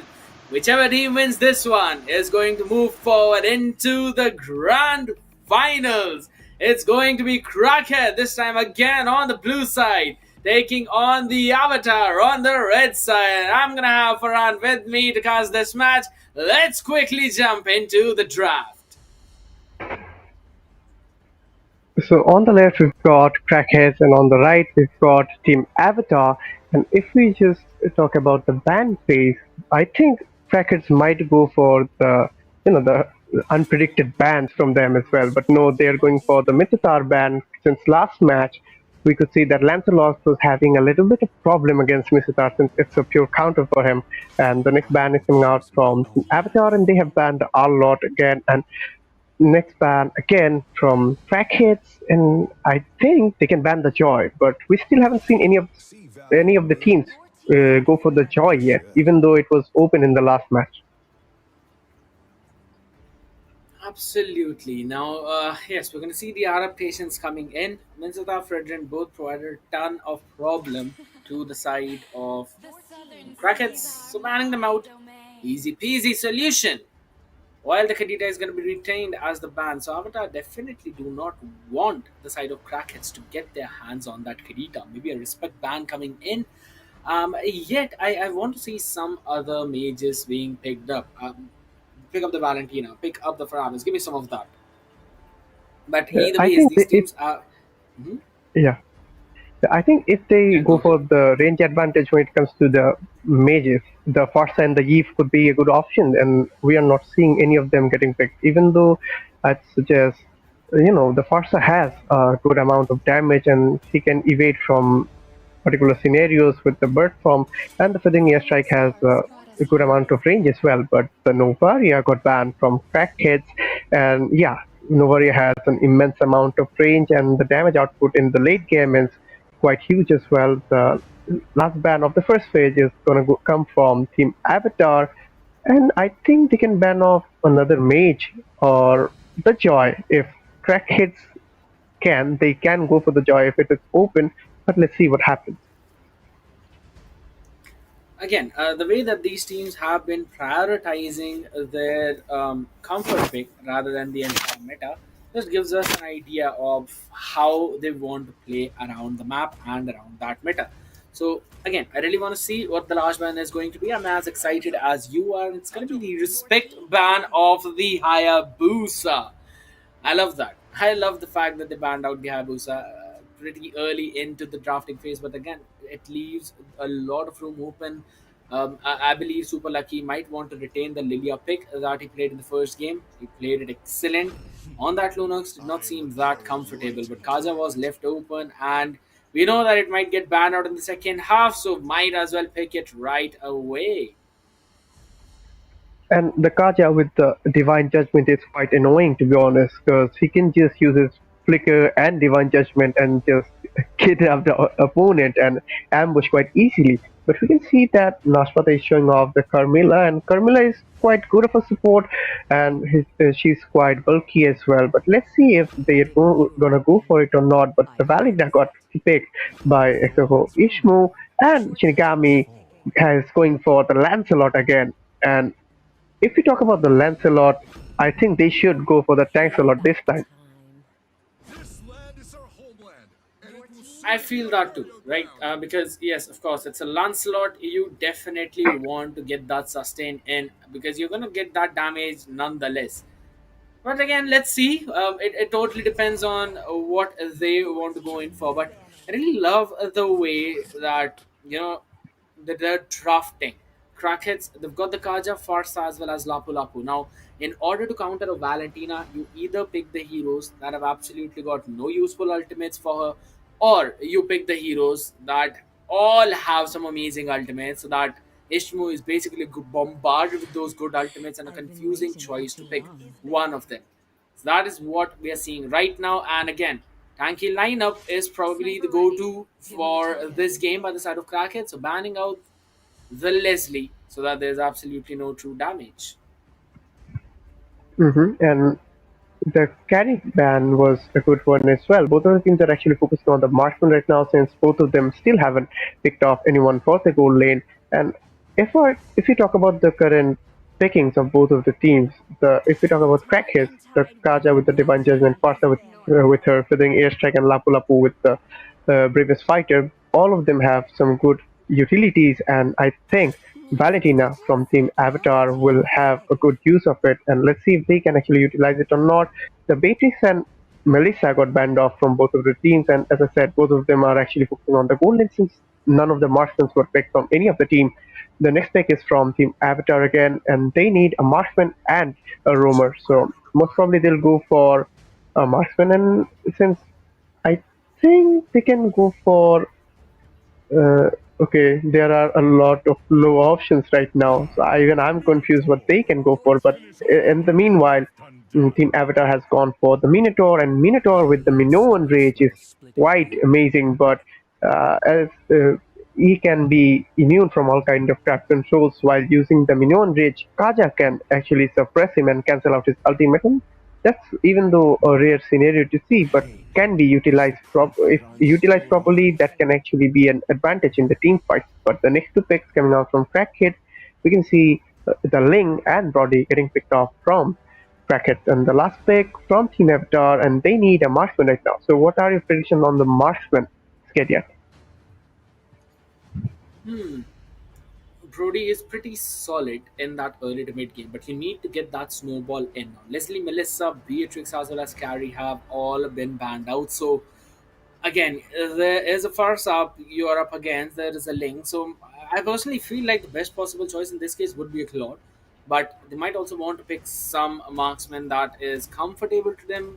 Moscow, yes, pretty good with that good spear. He would be able to stun the opponent. So we might as well have to see how it's actually going to turn out, because I personally would have preferred a Claude in this situation. But again, these players, they're the top four, right? So they definitely know more than we do as to what they are doing. So Moscow is also going to be pretty solid coming up in this draft. Again, looking at the entire draft, I love the way Krakens have drafted, and I personally feel that they might have an upper hand in this.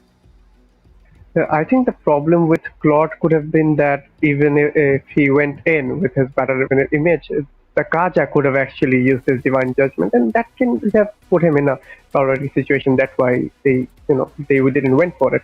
And the Moscow is pretty good, but I think in the early game he's gonna have a little bit of problem against Popol and Koopa, since he can use the range advantage, and I think he'll have to stay safe in the early game. That is true, because early game is going to be the momentum building part of the entire match. Since we've seen last two matches between both of these teams going well over 16, 17 minute mark. So I'm expecting this one to last for as long as well. But we're not gonna waste even a single second jumping into the land of dawn. Final match of this first semi-finals. Crackheads on the blue taking on Team Avatar on the red. Let's see who gets the win. With that, we can see that the teams are going quite passive in the early game, but I think Valentina is trying to poke a little bit on Farsa right now, and Minotaur is also in the mid lane. And if you look at the bottom lane, Lapu Lapu and Kaja is actually kind of poking around the level. He's quite bulky, so and Leon, I don't think there will be any kind of issues for him to survive. But we can see that Minotaur is rotating in the top lane, and Moskov is with him, and I think Brody is dealing a lot of damage in Moskov. And yeah, as I said, early game is going to be quite of a problematic scenario for Moscow over there. That's why he's getting the backup of Minotaur. But in the mid lane, we can see that Fox is in low HP. Valentina is also low. Lancelot is going in. Execution, but flicker used by Farsa, and he managed to survive quite amazingly. It was a really nice engage. Whoa. The lane going in, Tempest of Blade, and the first blood was secured by Ultimate Raise over there, and he tries to surviving the scenario. But we can see that in the top lane, broad skill got secured by Moscow over there, and it was a nice engage coming out from Crackheads over there, but the kill is equalized by Moscow in the top lane as well. So overall, they are in an equal ground, but we can see that Lancelot is still trying to deal a lot of damage on any enemy he sees. But it would have been a pretty, early boost up for Lancelot if he had gotten the kill of Farsa. But Farsa managed to survive the scenario perfectly, to be honest. Yes, that is true. And for now, Shinigami just forcing Farsa to use the wings by wings. Phantom Execution again used up. They're having the priority around the turtle because Link is going to jump in to take his own blue. Wait, Riz just deciding actually wants to go in, caught in the penalty zone, forces out the Tempest of Blaze. He steals away the turtle from a Lancelot. The knockup comes in, Labu Labu falls in first. Sabin going in for the Divine Judgment onto Minotaur. That's going to be the feather airstrike used up. You would be able to take down Ankit. Flicker burnt up. I personally feel like that he could have gone in for an engage using the Minoan Fury, but nonetheless, Naspati trying to get something out of nothing gets the flicker being forced out. Super lucky dodges the Stoned Rose, dodging the entire damage, but Shinigami still wants to go in for more as Ishmu on that Valentina jumps in to save the day. Shinigami now being targeted by Riz, who was dealt a ton of damage, though now has to run away for his own life. This fight has been absurdly long. True, and we can see that both of the junglers are quite in low HP. They managed to survive, but they were, to be honest, they were going in greedy a little bit to get off the kills. But both of them were able to survive the scenario, and be in the top lane is trying to, poke a little bit on Moscow, but he's in a problematic scenario because Minotaur has engaged a little bit, and Brody is trying to retreat as well. But Valentina got the ultimate of Kaj over here, so we might see a Divine Judgment, but we've missed out a fight in the bottom lane where Trisla got picked off by Lapu Lapu, and the overall score is equalized from both of the teams. The goal is not that much of a difference, but we can see that the Brody is going after the Minotaur most probably, but let's see if we see a fight over there. Minoan Rage coming out from the Minotaur, but Divine Judgment and Brody managed to get the kill of Minotaur was there. Double kill secured by Goni Gon, and he is trying to go after the Lancelot. Lancelot manages to retreat, but no, Lapu Lapu with his baby spider got the kill of Shinigami over there. A nice rotation coming out from Tower Squad. Muji over there because he was in the bottom lane, cutted out his lane, came over here in the top lane and got the kill of the jungler, and it's gonna be quite of a easy fight for Crackheads over there to get the turtle right now since Team Avatar doesn't have their Lancelot over here. That is true. Now the turtle is up. Link is the one who has the priority over it. Goni Gone winning out his lane against the Moscow. He is going to one. So again, we know that the early farm of Brody is important because he snowballs in early to mid game, and you need to end the game by 12-13 minutes mark. Otherwise, Ruthless is going to come online and he will be what his name says he is. So, you definitely do not want to face that. Plus, you've got the Divine Judgment on Sabin, but Ishmu is doing the exact same thing, and that is going to be the stun connected. No on Fury, not yet used up. Sanket with just one knockup wants to go in probably for that. No, he decides not to save it, but Moscow taking life away. Gone with the roundabout memory secures absolutely nothing. Now Sabin seems to be in trouble, but the dash strike coming in to save the day.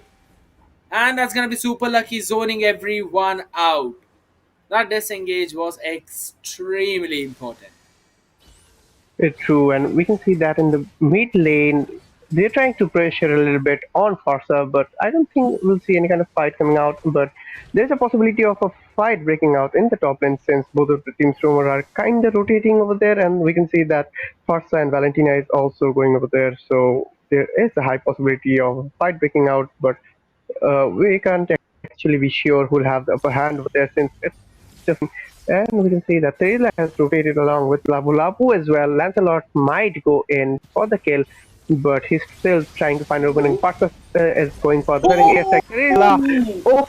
Okay, and he got the skill of Valentina. Broad skill secured by the Lancelot over there. Low HP Lancelot trying to make a equation to retreat over there. Tempest of Blade coming out from the lane. He's chasing off the enemies as a hunter over there, and Farsa is dealing quite a good amount of damage. Oh my god, Ruthless came over here and he's dealing an amazing amount of damage and got the kill of both Farsa and Kaja. He came over here, rescued his teammate, and just secured both of the kills, and it was a nice engage coming out from him. Agreed. I mean, that timing was immaculate. Mind was just giving the information that both the ones are chasing me are low HP, pick them off, and for now, we're gonna see a pickoff coming in towards that turtle. Shinigami also wants to join the team fight as Unlimited is already low in HP. He needs to retreat, but Minotaur is the one who falls first. That's Nashpati, probably falling second in line. Don't know about memory away, and that's gonna be Unlimited Riz stealing away the turtle yet again for Shinigami. The retributive coming in. Ishmu goes in for the divine judgment onto Coward. He will be brought back in tower. Tempest of Blades goes in. That's a good flicker out from Kaja. That's not a Kaja though. That's Ishmu who runs away. Holy smokes, these teams they do not stop. Riz is the one who has been taken down, but the mid lane tier 1 will definitely fall. Nashpati would not be able to get an ultimate in since the flicker is on cooldown. But Jesus, these teams they're brawling it out, literally brawling it out. Absolutely, and it's quite unpredictable. Like the gameplays are like that. Sometimes we can see that packages has the lead. Sometimes the team Avatar has the lead. In the mid lane, we can see that Lapu Lapu has used his previous fighter to evade from the situation. Farsa is going with the second airstrike. Terizla using his ultimate Lancelot with the second skill, and Phantom Execution will be picked off from him. And he got the kill off Oh, Farsa over there. Minnow and Fury coming out from Minotaur, but it went off. Uh, Okay, with that, Lancelot secures the kill of Brody, and I think they'll be able to go for another kill in the mid lane. And Ling is trying to go after the Valentina over there. Tempest of Blade coming out from Ling, and he get the kill of Valentina, and he'll retreat most probably. But no, he got stunned by Moskov over there, and Moskov got the oh, kill of Ling. That was insane completely. The Moskov went in, stunned the Ling. He would have actually survived that scenario, but because of the stun, he couldn't. And Lapu Lapu going in again with his bravest fighter. Setting a second out from the Valentina as well, shut down got the Moskov. And Lapu Lapu is quite amazing, to be honest. He's rotating amazingly. Kaja, with his divine judgment, got the Minotaur, and he just got melted down as if it was nothing. I mean, that's just the amount of damage these teams have at this point. So, two people down. Lord is definitely up for grabs. Can be stolen away though, but Shinigami is already low on HP. Look at that amazing zone out by Coward. He missed.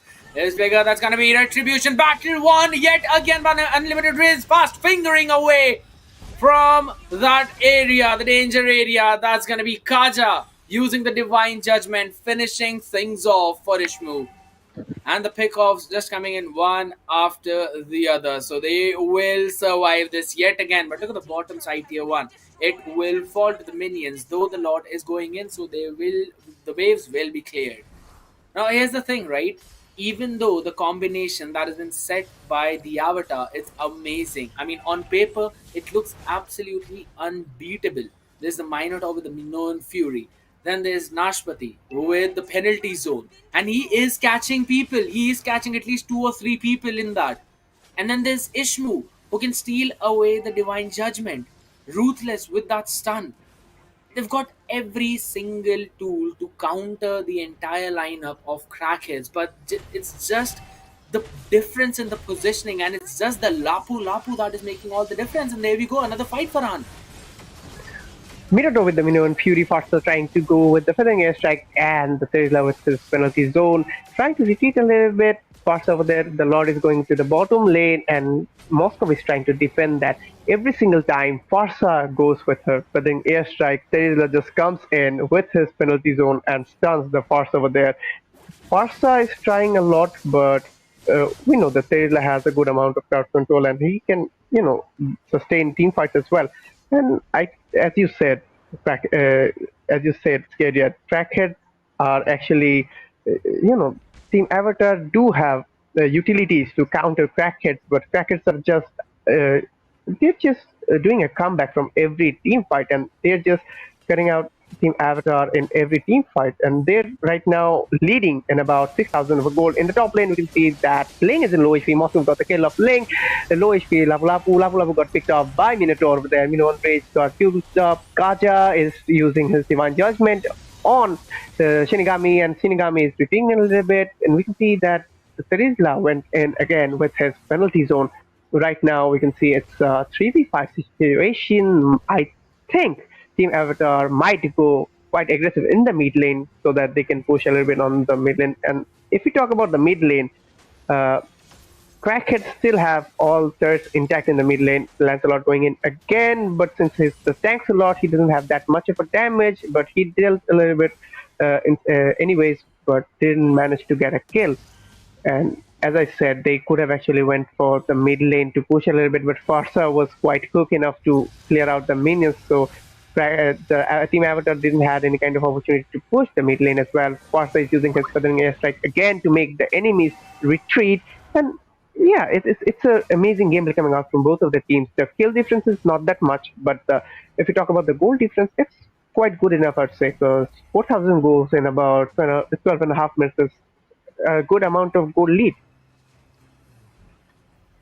It definitely is. Now, again, 42k goal difference, goal mark is going to be extremely important for Avatar, since that would be the time when they would all have the core items in their arsenal. It would only depend on those item swaps that's going to come in. But for now, concede play position, it's pretty decent. There we go, the flicker coming in, and he's going to bring Ishmu back into the own team. Ling secures that pick up, and Farsa with a perfect range feathered airstrike. It's one more down. Brody with that torn apart memory. That's going to be Ling with a double kill, unlimited raise. My goodness, this guy out of this world. The way that he's using that thing, he's got such quick moves. That's gonna be Lapu Lapu using the flicker along with the bravest fighters. Wants to go in for Moscow. That is the wipeout that Crackhead were looking for, and they will get the crystal, securing the slot in the finals in a very amazing 2-1 fashion. Absolutely, and Jesus, the this was last team amazing. fight. Yeah, the last team fight was, to be honest, quite unexpected for the side of Team Avatar because they just got wiped out. And yeah, the goal lead really did help Crackheads over there. And I must say, they utilized their heroes quite amazingly. And the Lapu Lapu, the rotations he gave, the engages we saw, it was just amazing coming out from him. And that's what we expect from our finalists. And with that, Crackheads have secured their position as our first finalist of Battle of Legends, and we're gonna wait for our second semi-final, and let's see who will be our finalist, the second finalist actually. Absolutely. I mean, everyone out there is just so very excited for that as well. And again, this was an amazing game coming in from both of these teams. We did see some god tier combinations.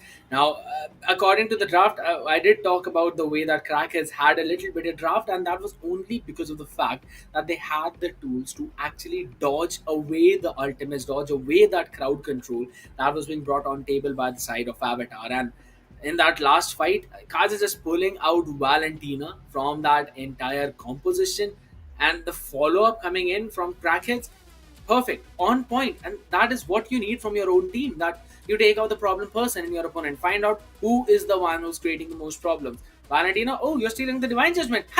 Come back to our team first. We are going to take you out. No more divine judgment for your team. And it's basically a free hit coming in from Farsa, that perfect range. But I know that you guys are waiting for the second semifinals as well. It's gonna come after this one short break. So make sure that you hit that like button and click on the subscribe button. Follow the Facebook page. We will be right back in just 5 minutes.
Hey guys, welcome back again. You are watching Battle of Legends 2023, and it's going to be the second semi-finals that we are going to witness. Now, again, the first one was absolutely amazing. It was insane. It was so fun to watch, and I'm expecting the same thing as a result for this second one as well. And we've got the teams right in front of us. We've got the data as well, and I'm gonna let the viewers know about the exact same thing. It is going to be Scarlet Hibiki on the blue, probably, and they would be taking on none other than the Axolotls or the Axolotls, whichever way you want to pronounce that, and whichever way is correct. I apologize if I'm wrong in that pronunciation, but Farhan has searched it up, so he would tell you more about it. So next match is going to be between Scarlet Hibiki and the Axolotls, and it's going to be a best of three. And let's see what happens. The last match went to the third round. Both of the teams played really well. Crackheads won the first round, then Team Avatar won the second one, and they pushed it to the third round. And on the third round, Crackheads, yeah, they were quite dominating from the early on, and they played amazingly. Even though Team Avatar did have good utilities, but the Crackheads were a little bit better, and they just outplayed them in that way.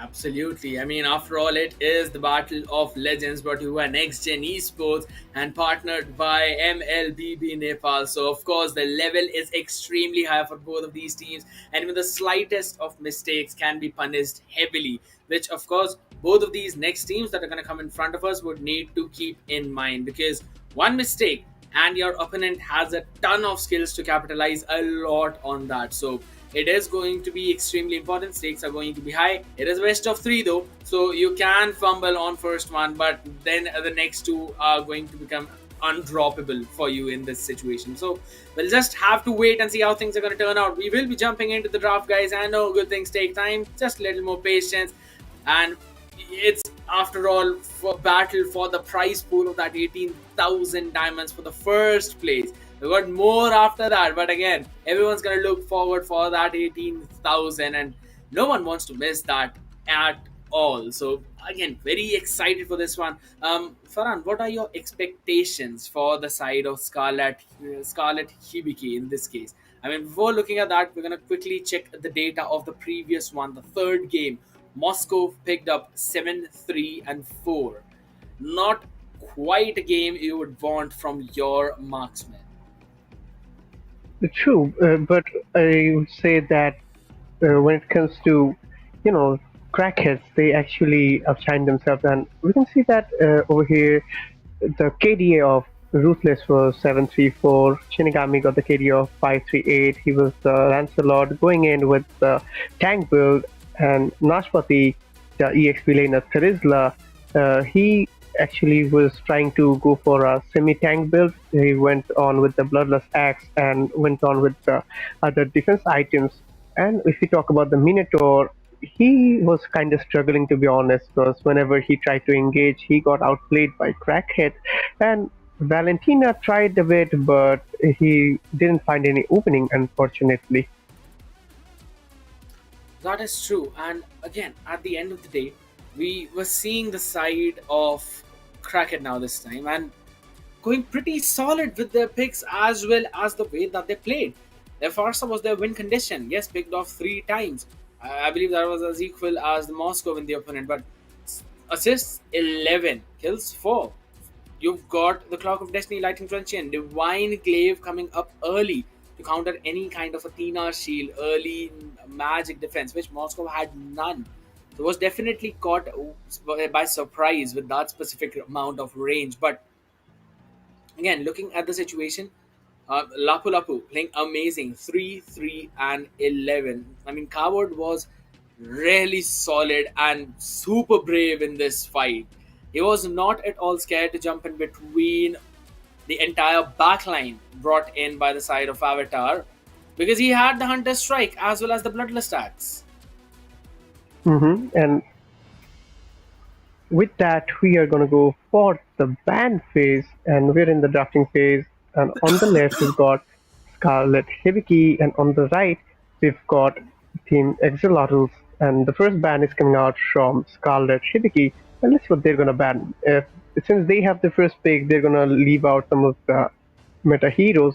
And scared yet. I'd really love to see the Joy gameplay coming out if it doesn't get banned. And the first ban is the Lancelot again, because he's pretty good in the jungle right now as the tank build, the tanks a lot. But the Joy get banned unfortunately from the side of the Axolotls. The next ban is coming out from again Scarlet Hibiki. And what are your prediction on this one, Kadian? I mean, honestly, it's just the way that you mentioned. You stole the words out of my mouth. I want to see the Joy gameplay as well, but again, alas, it's been banned out by Axolotls. So, Scarlet Hibiki. For now, you asked for what I expect. I've basically left all my expectations. I've packed them in a bag and thrown out of the window because they always exceed them and do something unexpected. But they're going to take away the Faramis. Now, okay, it can be a normal meta ban that we normally see in the mid lane, but it is possible that they might want to prioritize the glue because Arlet and Joy, both of them are banned out. So the next best pick in that EXP, it might as well be glue on their hands, and it might work really well. There's no Faramis to counter the split now. True, but the Vexana can also be a good option to counter the glue as well. But since Vexana is not that good of a mage in the current meta, I won't say that it's one of the best. But yeah, so I think it'll give them a little bit of advantage. And since Joy and Arlord got banned, we can see that the Axolotls are trying to focus on the EXP right now. And let's see if they'll ban another EXP or not. But right now, Scarlet Hibiki is going to be banning.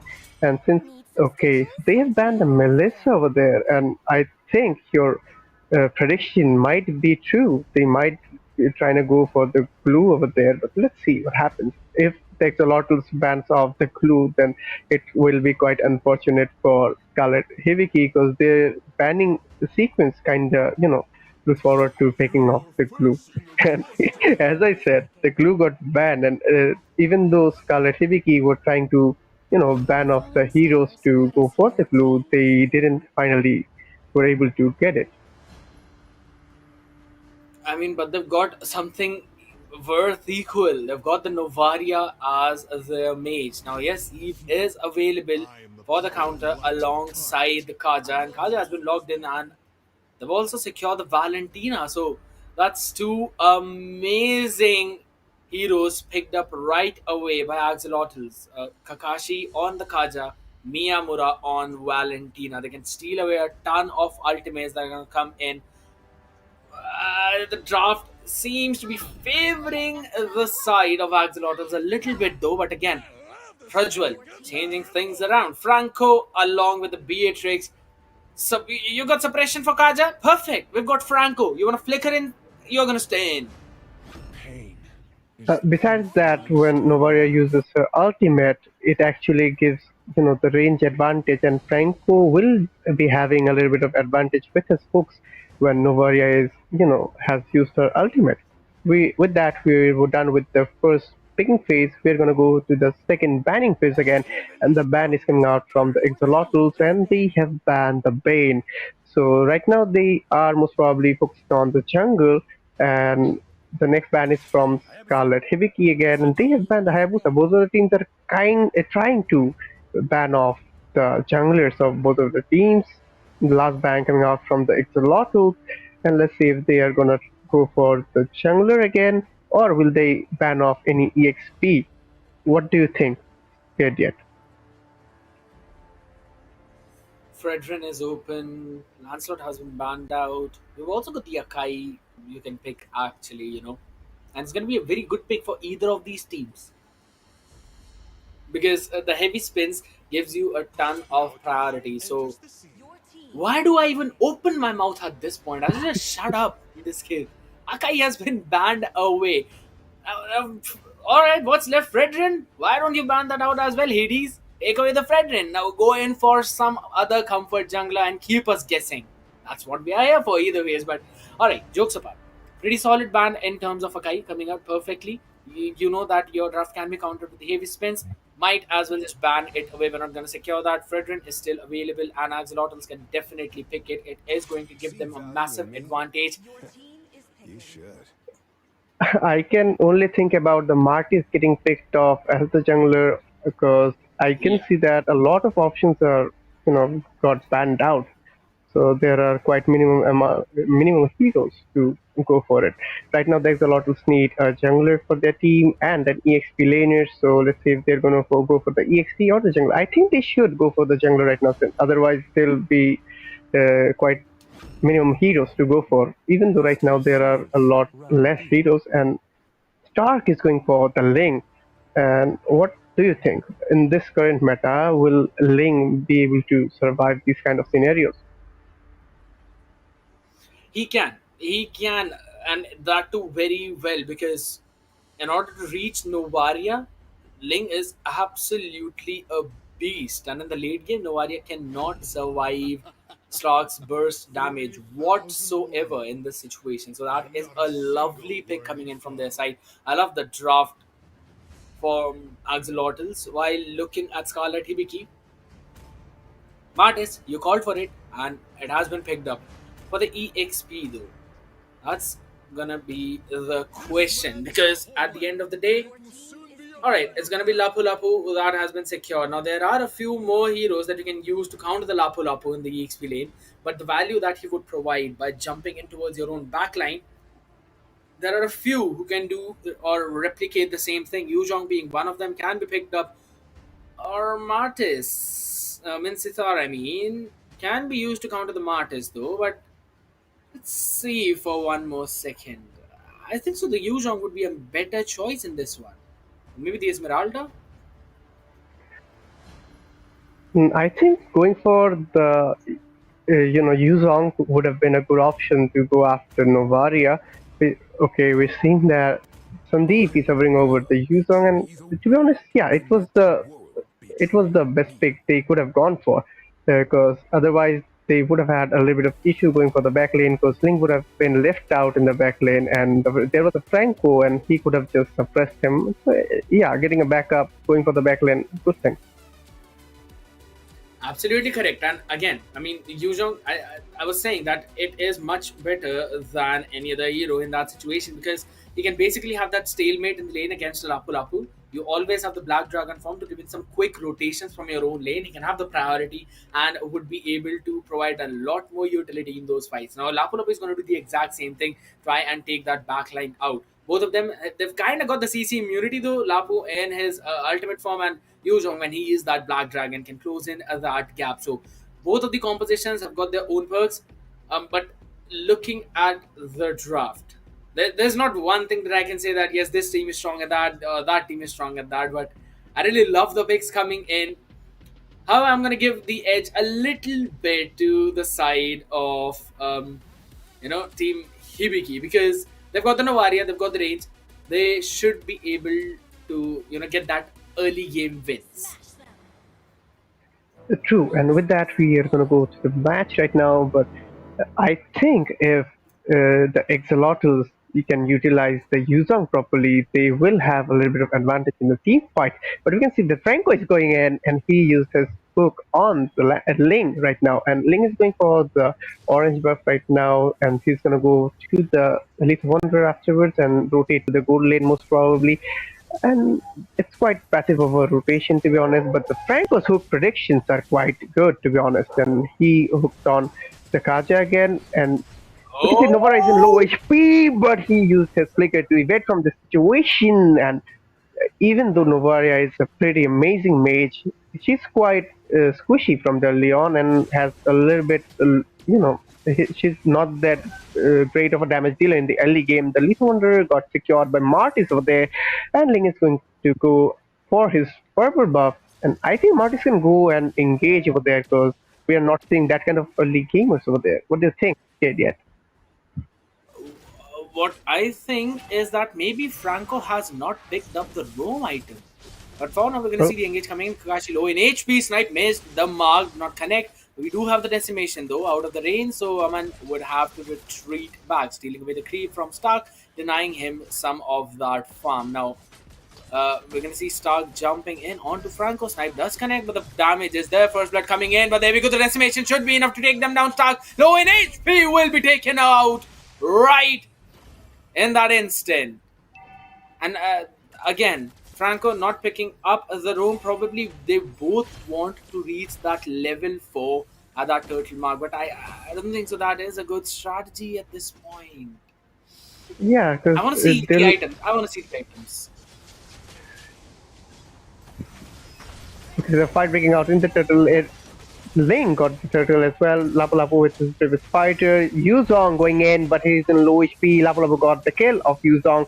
Franco is trying to hook an enemy, but you can see that Lapu Lapu, the Martis, and Franco, all of them are in low HP and managed to retreat. Amazingly, they got a kill and but they didn't manage to get the turtle. But still, they are leading in gold because they actually have about 800 golds of a lead, which can easily be recovered if the Exolotls have an you know they have a proper ambush or an engage. And we can see that the rotation is focused on the gold lane right now. And let's see if they start a fight in the bottom lane or not. Scared yet? I mean, the fact that Axolotls had the bloody hunt before Franco had that, it's kind of funny to watch. But nonetheless, we can see Hades clearing up the wave. Sandeep now is not going to have that priority as much in this lane, so should try and play it safe. Raiden wants to go in for that suppression, gets the bloody hunt onto Kakashi, who has his own suppression. But we're going to see that Stark is jumping on towards that backline. Nowari seems to be in trouble. Flickers out of that situation. Kaza taken down. Miyamura low in HP, and Stark has been called to retreat back to safety as Aman joined in the fight and was able to decimate the backline yet again. And that's going to be the priority being given to them. Hades goes in for the bravest warrior yet Oh, again. Brody shut down just like that. Radiant's not going to survive that, but he's going to take that trade every single time. A gold laner for a tank. I mean, give me that.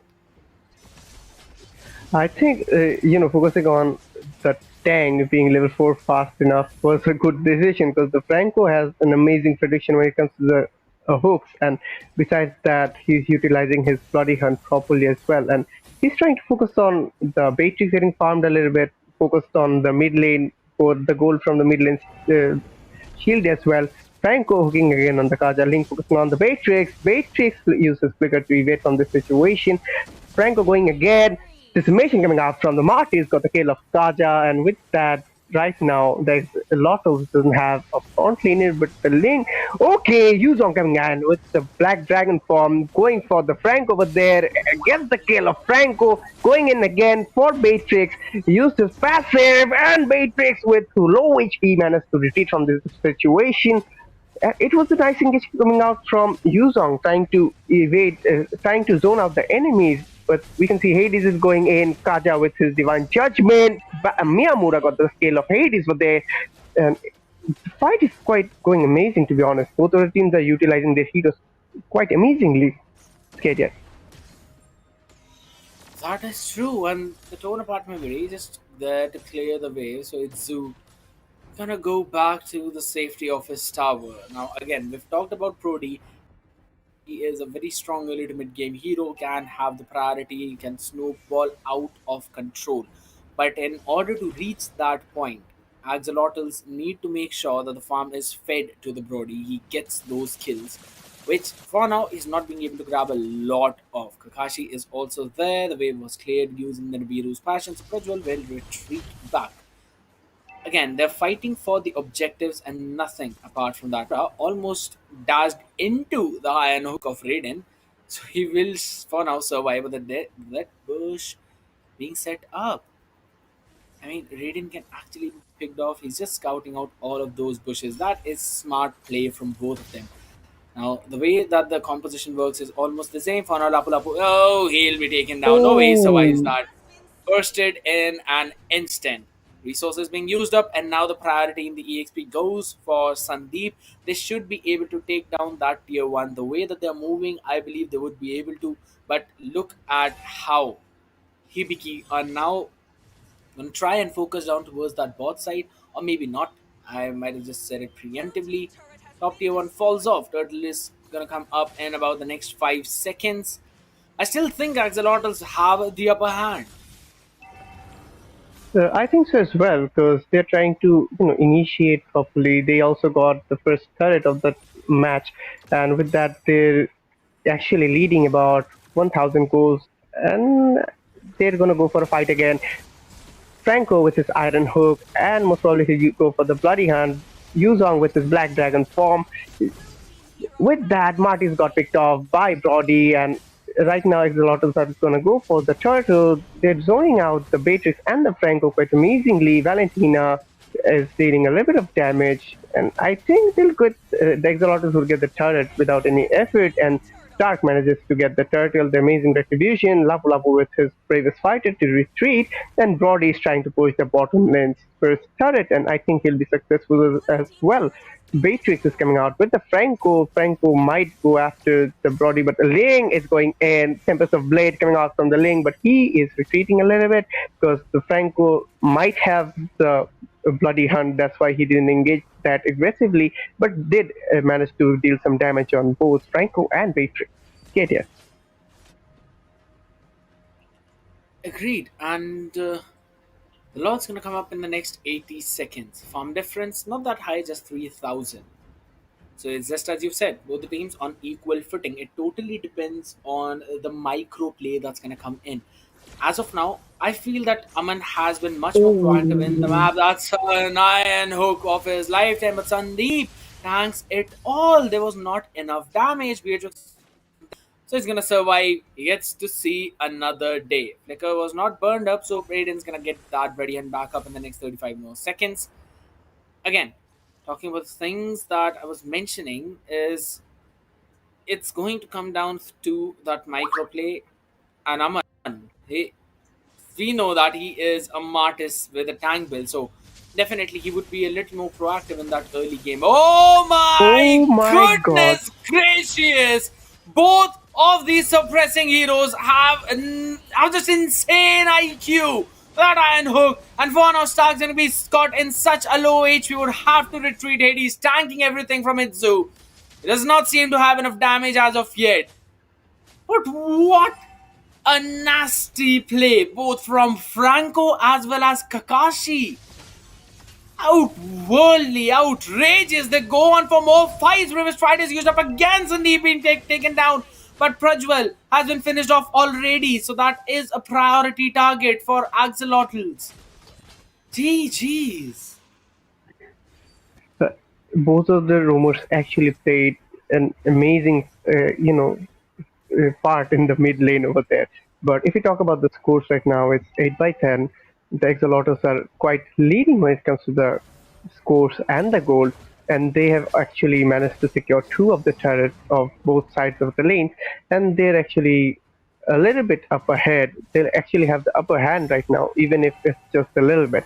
In the top lane, we can see that Scarlet Hibiki is trying to push on the top lane. Yuzong with his Black Dragon form going in for the Novaria. Novaria is in a squishy situation, gets picked off by Yuzong over there, and we can see that the Franco is in low HP. Miyamura got the kill off Franco, and they're gonna go for the Lord right now. Since it's a 3v5, the Matrix manages to get the first start of the bottom lane, and we can see that Valentina and Kaja are quite amazingly zoning out the markets over there. And I don't think there is any possibility of stealing the Lord, and yeah, the Lotus manages to secure the Lord, and with that, Beatrix actually pushed two turrets in the bottom lane. So that was a pretty good decision right now, since Scarlet Hibiki are right now leading one turret, even though they have lost the lot fight over there. I mean, show me the items at this point. Miyamura just taking Hades down to dangerously low HP. What items has he built at this point? Is that the Lightning Transient Clock of Destiny, or is that the Genius Wand build? I really want to see which one of that it actually is. Does seem like the LTCOD, but either ways, it's just as you said, Lord secured by Axolotls, gonna give them the priority. They will try to take down the tier 2. Oh, that was Oh, such a great astral echo, revealing all four of them in the bush, forcing them to reposition and saving the life of Hades. That was that was brutal. through a fight breaking out in the mid lane, Yuzong zooming out with his Black Dragon form again, going for the Beatrix most probably. The mid lane's first set was secured by Axolotls. You can see that the Martis got picked up by Ling. The low HP Hades got picked up by the Yuzong. Ling going in, but Oh! oh my god, the Beatrix got the kill of Ling with low HP. He manages to retreat just a little bit of HP left on the Beatrix. The Yuzong is trying to retreat as well. Novaria dealt a good amount of damage on him, but the bottom lane start got pushed by the Axolotls, and they have secured a total of 5 turrets, and most probably they'll go for the 6th one in the mid lane, and they have actually secured all 6 turrets in the 3 lanes. Now, the Scarlet Hibiki only have 3 of their inhibitor turrets, and the bottom lane's inhibitor turret already has dealt a good amount of damage as well. When it comes to the turrets, the Axolotls are leading to it. When it comes to the gold, they're also leading in gold as well. So overall, I'd say the Axolotls have the upper hand in this match, but anything can happen. A bloody hand coming in from the Franco, and the Beatrix got the Oh, kill of oh, Yuzong. Sketia. absolutely. It was just deleted, but it did took a few extra resources and a few extra milliseconds for them to finish him off. Prajwal could have been traded right away, but it's just as you said. Prajwal again and again surviving by a hair's margin. It's something that definitely can turn around very badly for your own team if in case Prajwal gets picked off in either of them. One basic attack and is done for it. And Miyamura picking up the Genius Wand right now. Show me the items, someone. I want to see. But again, Stark taking up the Endless Battle as well. That does mean that it's going to deal extra true damage. Already had the Berserker's Fury along with the Windtalker. So he's got his core items now, and Novaria needs to be safe. Level 12, just reached it. Stark is already 15. Above two more levels up as compared to Prajwal and Martis level 14. So the red tree advantage should be with Stark as of now. But again, Martis is on Tangle, so can go either ways. Astrolaker was used up to reveal the positions. We're gonna see the Lord dance beginning just after a few more minutes. And in the meantime, Yuzhong is just gonna have the priority in that top side. If this fight breaks out now, again, it would entirely depend on the iron Oh, hook, and that's the Brody on which the hook has landed. Kaja being shut down right away, Prajwal, with those insane auto attack damage. That's basically done and dusted. The Lord will probably be taken by them. Stark will be taken down to some dangerously low HP if he takes 2 more attacks from Beatrix. He's being forced out of that place. But look at Sandeep, he wants to join in. Beatrix now seems to be in trouble. Holy smokes! Those attack damage! That's almost done and dusted. Take the Beatrix out, no worries. We're gonna shut everyone else down on your team. Sandeep dodges the hook, but how are you gonna dodge the bravest fighters as Hades flickers onto your face? And that is going to be Team Hibiki getting the win in that fight and now have the priority over the Lord. absolutely. Kaza is trying to engage a little bit. He has a little bit of vision, but I don't think there is any possibility. The Divine Adjustment, did he use his Divine Adjustment yet? No. Okay, so the Lord was secured by Scarlet Hibiki over there, and as we can see, both of the teams have equal counts when it comes to the kills.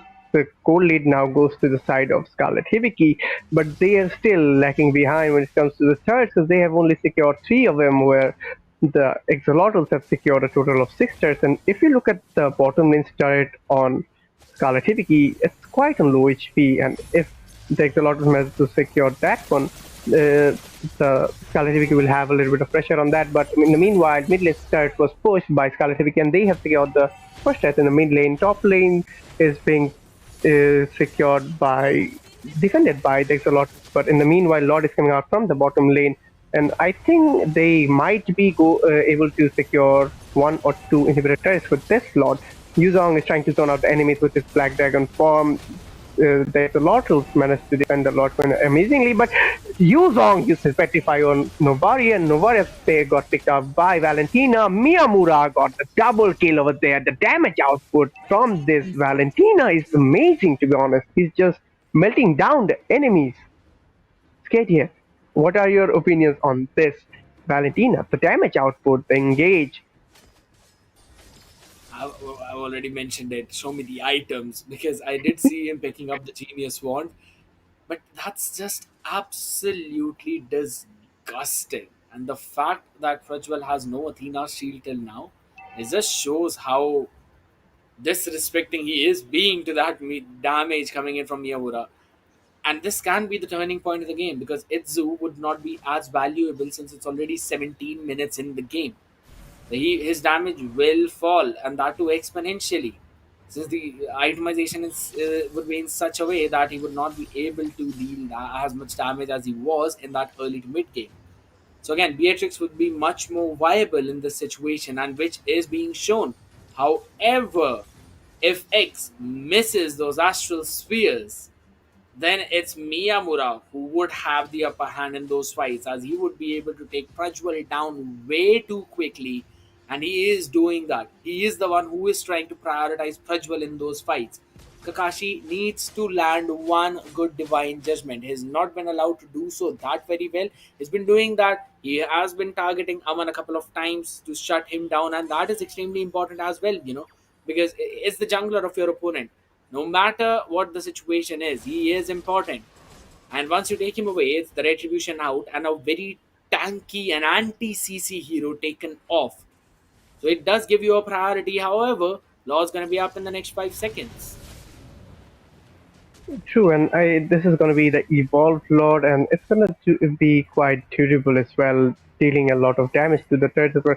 If we see that the base of the Axolotls is being pressured by the minions, that's why Ling is still not around the lord, and the meanwhile Scarlet Hibiki is going for the lord, but the Raiden was, in the bush, and Ironhook coming out, but the Kashi is retaining a little bit. Yuzong is in quite low HP, but he's been dealing a lot of damage. Immortality pop up off Aman over there, and we can see he's retreating, but no! With that, Stark managed to get the kill, and Miyamura got picked off by Crushwell over there, and let's see who gets the Lord this time. Beatrix trying to get the Lord, but Stark manages to win the Retribution battle, and he managed to get the Lord. So with that, right now, the Axolotls will have upper hand to push the lanes because they've got the Lord, and this Lord is going to be a bit of a problem for Scarlet Hibiki because it's the Evolved Lord, and the Evolved Lord is quite durable compared to the other ones. It will definitely go from the bottom lane, and most probably it will get the bottom lane inhibited as well since it's quite low in HP. So let's see if Scarlet Hibiki manages to defend this Lord properly, or takes a lot of smash to push to the base. Scared yet? Right. So again, Miyamura is going to be back in action yet again. Finally, we're seeing the item. So that's Clock Lightning comboed with the Genius Wand along with the Enchanted Talisman. And the final item, it's not even a Divine Glaive. Oh my goodness. Make those Athena shields, someone. We're seeing it on Lapu, we're seeing it on Franco. But finally, we're going to witness which team is going to get the win. Would it be Team Axolotls with this Evolved Lord, just as you mentioned, as he will be bulky, 26,000 HP. There's something that we can already see on it. Beatrix is going to start chunking it down, and that is a flicker engage coming in, and that too on Raiden. He is the tank, but that's basically one of the best picks in this situation, as Novari is going to fall in the background. Aman will try to just dodge that CC away, but everyone's going to target the base as it is wide open. No minions, low HP cannon, he'll be taken down, and look at the HPs on the side of Axolotls. So very low, and they will have to retreat back. It's still Aman and Hades surviving. But do they force the engage right now? They can be decimated in line, a couple of them on dangerously low HP, but decimation is not yet available. Aman is going to retreat back to safety. It finally comes up, and that's going to be the minions being stalled in by Lapu Lapu alone as he goes for the bravest warriors onto those 4 and 5 people. Aman still trying to clear those minions. Lapu will fall. Minions coming in from the top side. Aman, where is the decimation? He himself has been decimated, as the game number 1 is going to go in for the side of Axolotls. Both of the teams played really, really well, but I must say that Scarlet Hibiki's match ended when Franco got picked off in the bottom lane over there. They didn't have any front laners, they didn't have their bloody hunt in the team, and it was a problematic scenario for them, but they did try to survive this one. but it was quite unfortunate for them, but not unfortunate enough because it's a best of three. They still have a chance to do a comeback, and we'll be waiting for the second round. And let's see if they can do a comeback or not. They did play amazingly, but at the end, it was the Axolotls who were, who won this match. Absolutely correct. And again, it's just as you mentioned, it is the best of three, so they've got a chance. But looking at that entire match, we were seeing the way how Scarlet Hibiki were the ones who were in the control. It's just that one last retry battle, Stark won it, and they ended up using that Evolve Law to end the game. So I really love the fact that this match actually went in for 17, 18 minutes, because now we've been seeing, like all four matches till now that we've witnessed, first best of three and now this one, have all gone over 17-minute mark. So it clearly shows that how well oriented these teams are, all four of them, that they know the potential of their opponent. So they do not go in for those preemptive engages. They make sure to play it a little bit more safe so that they have more room to work with. But again, the longer a match goes, the more the problem and the more the high would be the stakes. Since yes, of course, the respawn timers would be high, but if you get picked off, your teammates get picked off, it's gonna be equally destructive. Yeah, true. And Scarlet Hibiki actually had the upper hand in the late game, to be honest, because they had the Matrix with the DPS, they had the Novaria, but uh, it last City battle, as you said, that just turned the table around. The team Exolotls got the Lord, they pushed it out, they picked off the Franco, and at that moment, there wasn't that much for the Scarlet Hibiki to do anymore to defend the base. True that, true that. And yes, it's going to come down to that evolve lot, right? So that red tree battle is going to be the key. So after all, we're still going to see the game number two. That's going to come right up in the next few minutes. However, again, going back to that situation, right?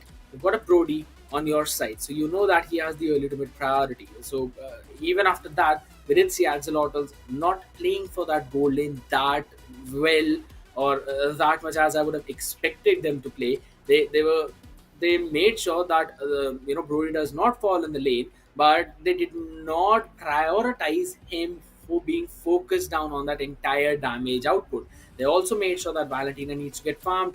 Yuzhong would also need those rotations since it's all Lapu Lapu in his opposite lane. They gave him the priority. They made sure to work around it a little bit, did not give some major objectives. However, we're going to have a quick short break, guys. Make sure to stay tuned as we will be right back after this one.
Welcome back, everyone. Yet again, Battle of Legends 2023, brought to you by none other than Next Generation Esports and collaboration with MLBB Nepal.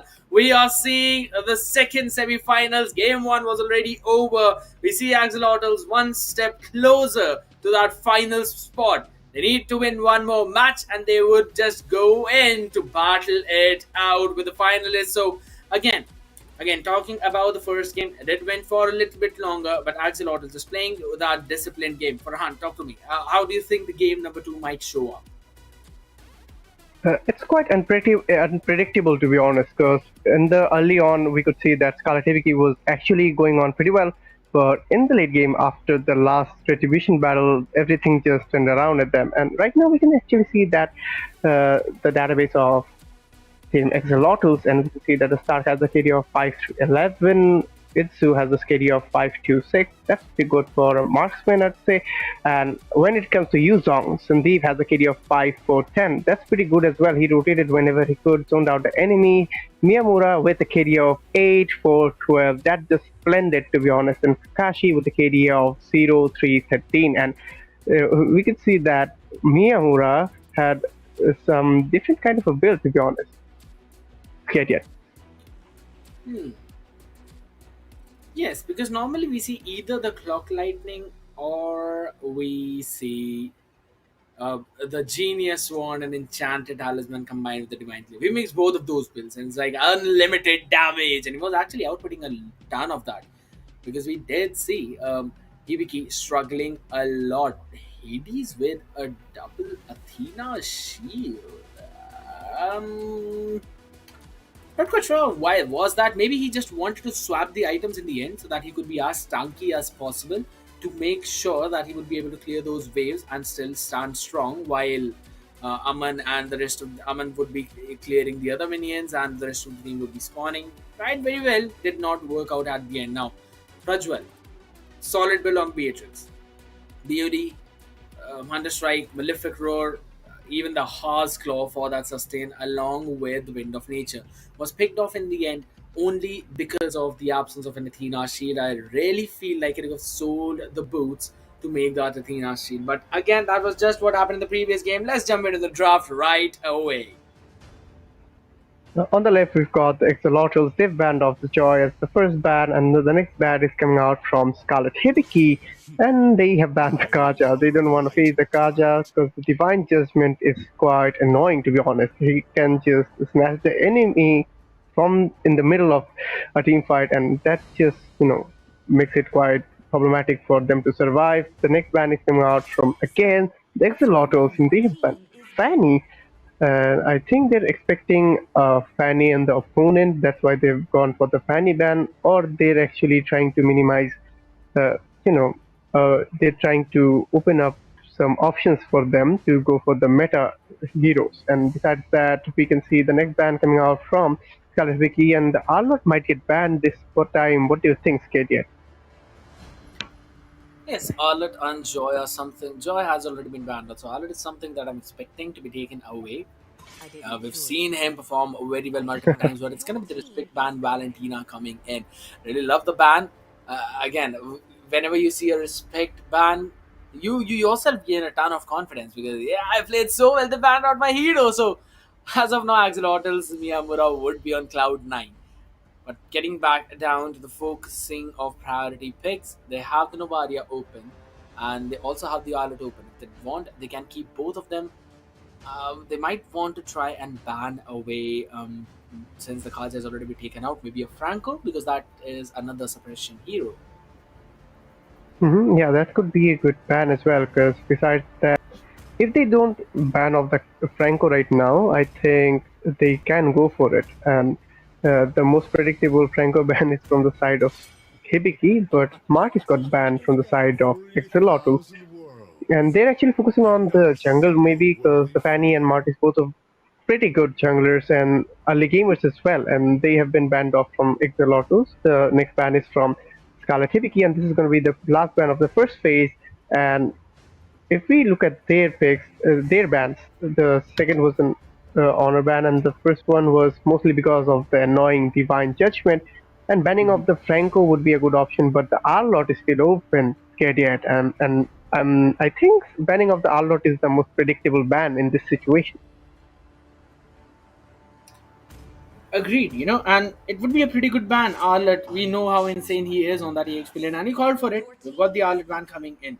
Now, what's going to be the first pick? Because Novaria is still open, so is the Eve. Valentina has been taken away, but the Faramis is also up for grabs. We did see it being banned out by the side of Hibiki in the previous match. So it is possible that we might possibly see it either being picked up by the Axolotls or maybe by Hibiki themselves. But so is the Novarias. Or maybe they want to just defy all odds and pick a Franco. Amazing. Wow.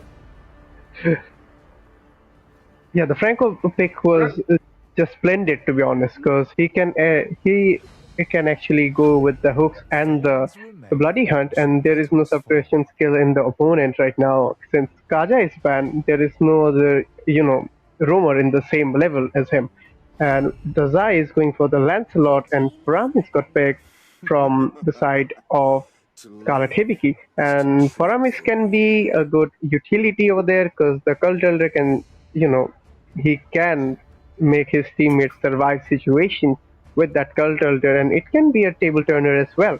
So it's just a matter of minutes to see how they utilize these heroes. Miyamura might go for the Lilia over there, and Lilia is pretty good from the early to late game, to be honest, because with Lilia, you can go pretty aggressive from the early on, and I think okay, no prediction over here because we can see that the Melissa got picked from Itsu, and it's gonna be pretty good for their side because they can actually utilize the range. The Franco with his Iron Hook, Melissa with his Eyes on You, Lilia, all of them have good amount of ranges. So in team fights, they can do damage as well, and they can maintain the distance. Skadiad, what do you think? That is correct. But there's again one more thing. I believe Claude would have been a little better in this situation because he can shred those heavy chunky HPs that the Faramis gives using Cult Altar. But even though Melissa is also a pretty good pick in this case because you would basically do the exact same thing just like a Claude. All you need to do is connect your skill to with them. Yuzhong being banned out right away. They don't want to face any of it. They don't want to have it and probably want to pick the Lapu Lapu back in that EXP lane for themselves. So Hibiki getting that ban coming in. EXP is going to be chunked down a little bit, but focusing on the jungle pool. We have the Fredrin up, we have the Akai up for the grab. Brody taken out. Okay. I would say a decent ban, but maybe they just want to, lower down that gold lane hero pool. Probably.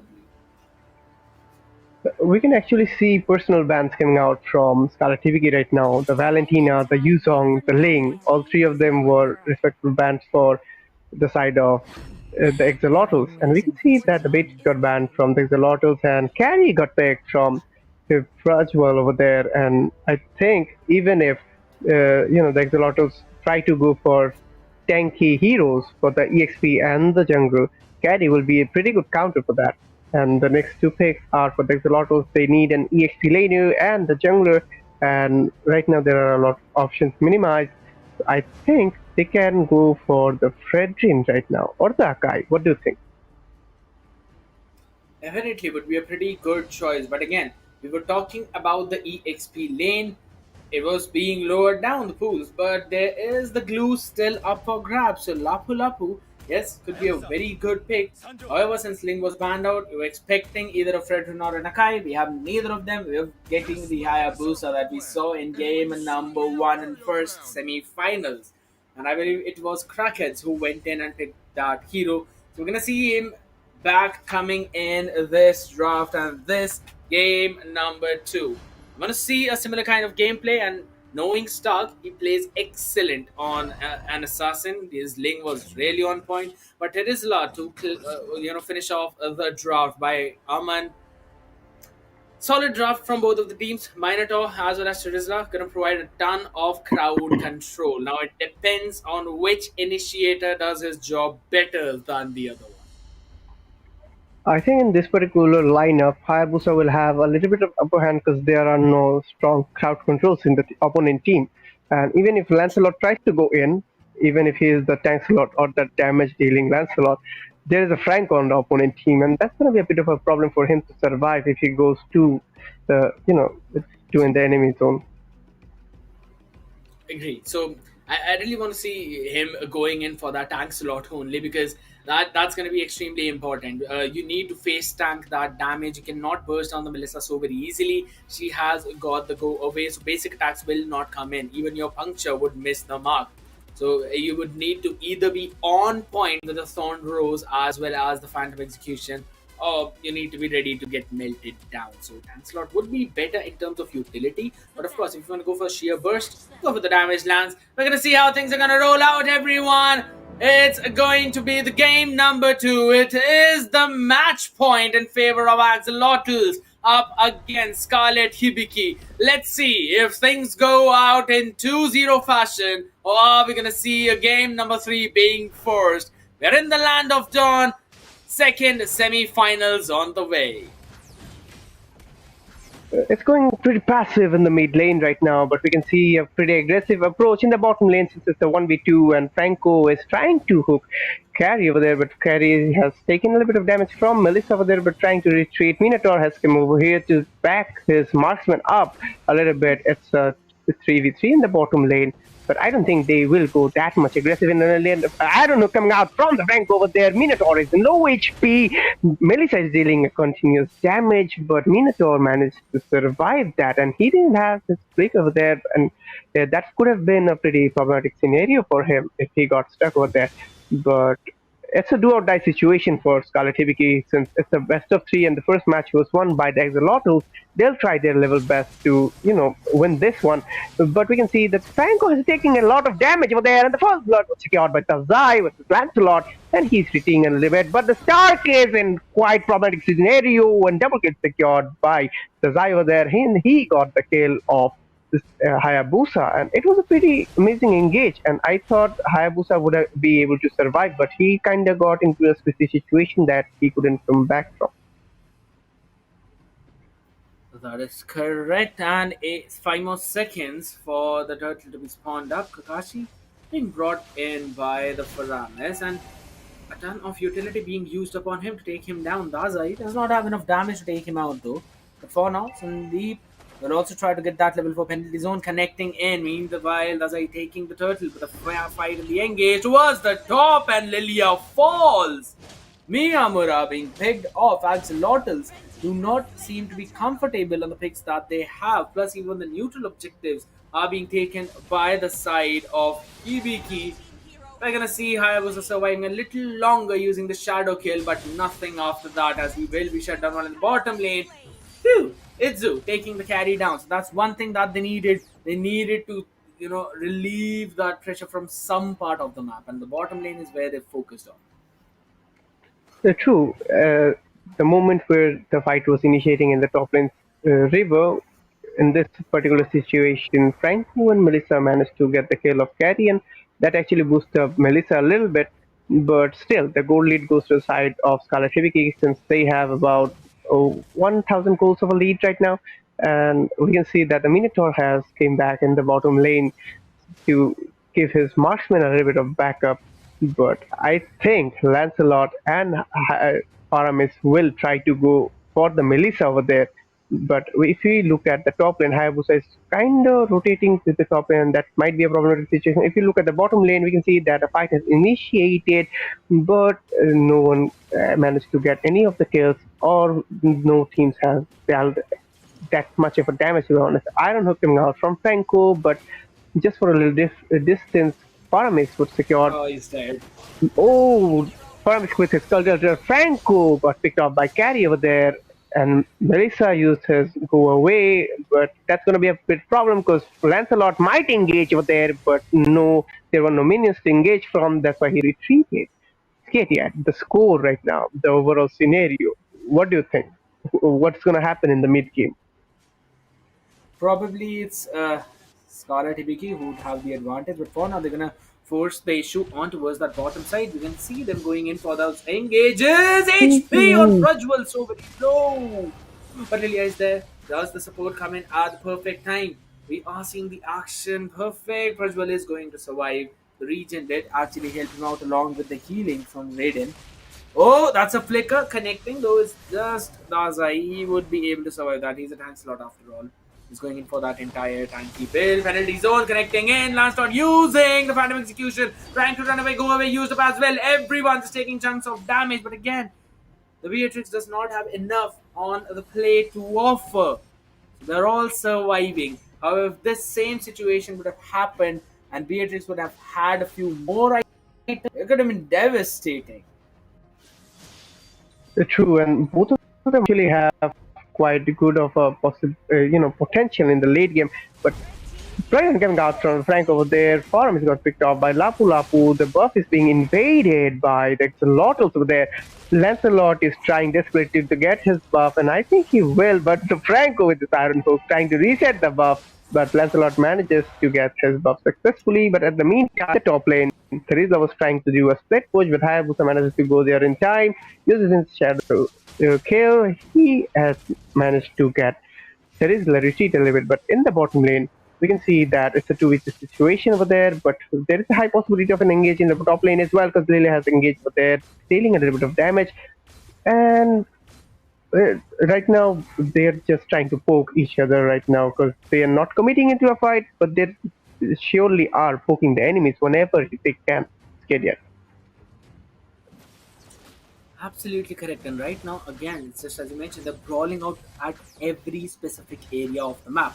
Now, I don't exactly know what is the reason for that. They might have a bigger macro in their mind, but for now, they probably want to show the dominance around that area, want to take control of that map in their hands. And we are seeing, again, the focus on towards that bottom side, Bush being scouted out. And that was a pretty good skill too, used up by Melissa to dodge everything away. That was like taking a little bit of damage, but again, thanks a lot up against damage Hayabusa. Thanks a lot is going to sustain all of that. However, Turtle is gonna come up now. It has spawned. I believe Haya would try to prioritize his own blue over the turtle because he definitely needs it, and we can see Team Hibiki already going for it. Nope, we're gonna see an engage probably coming in. Iron Hook from Kakashi did not connect.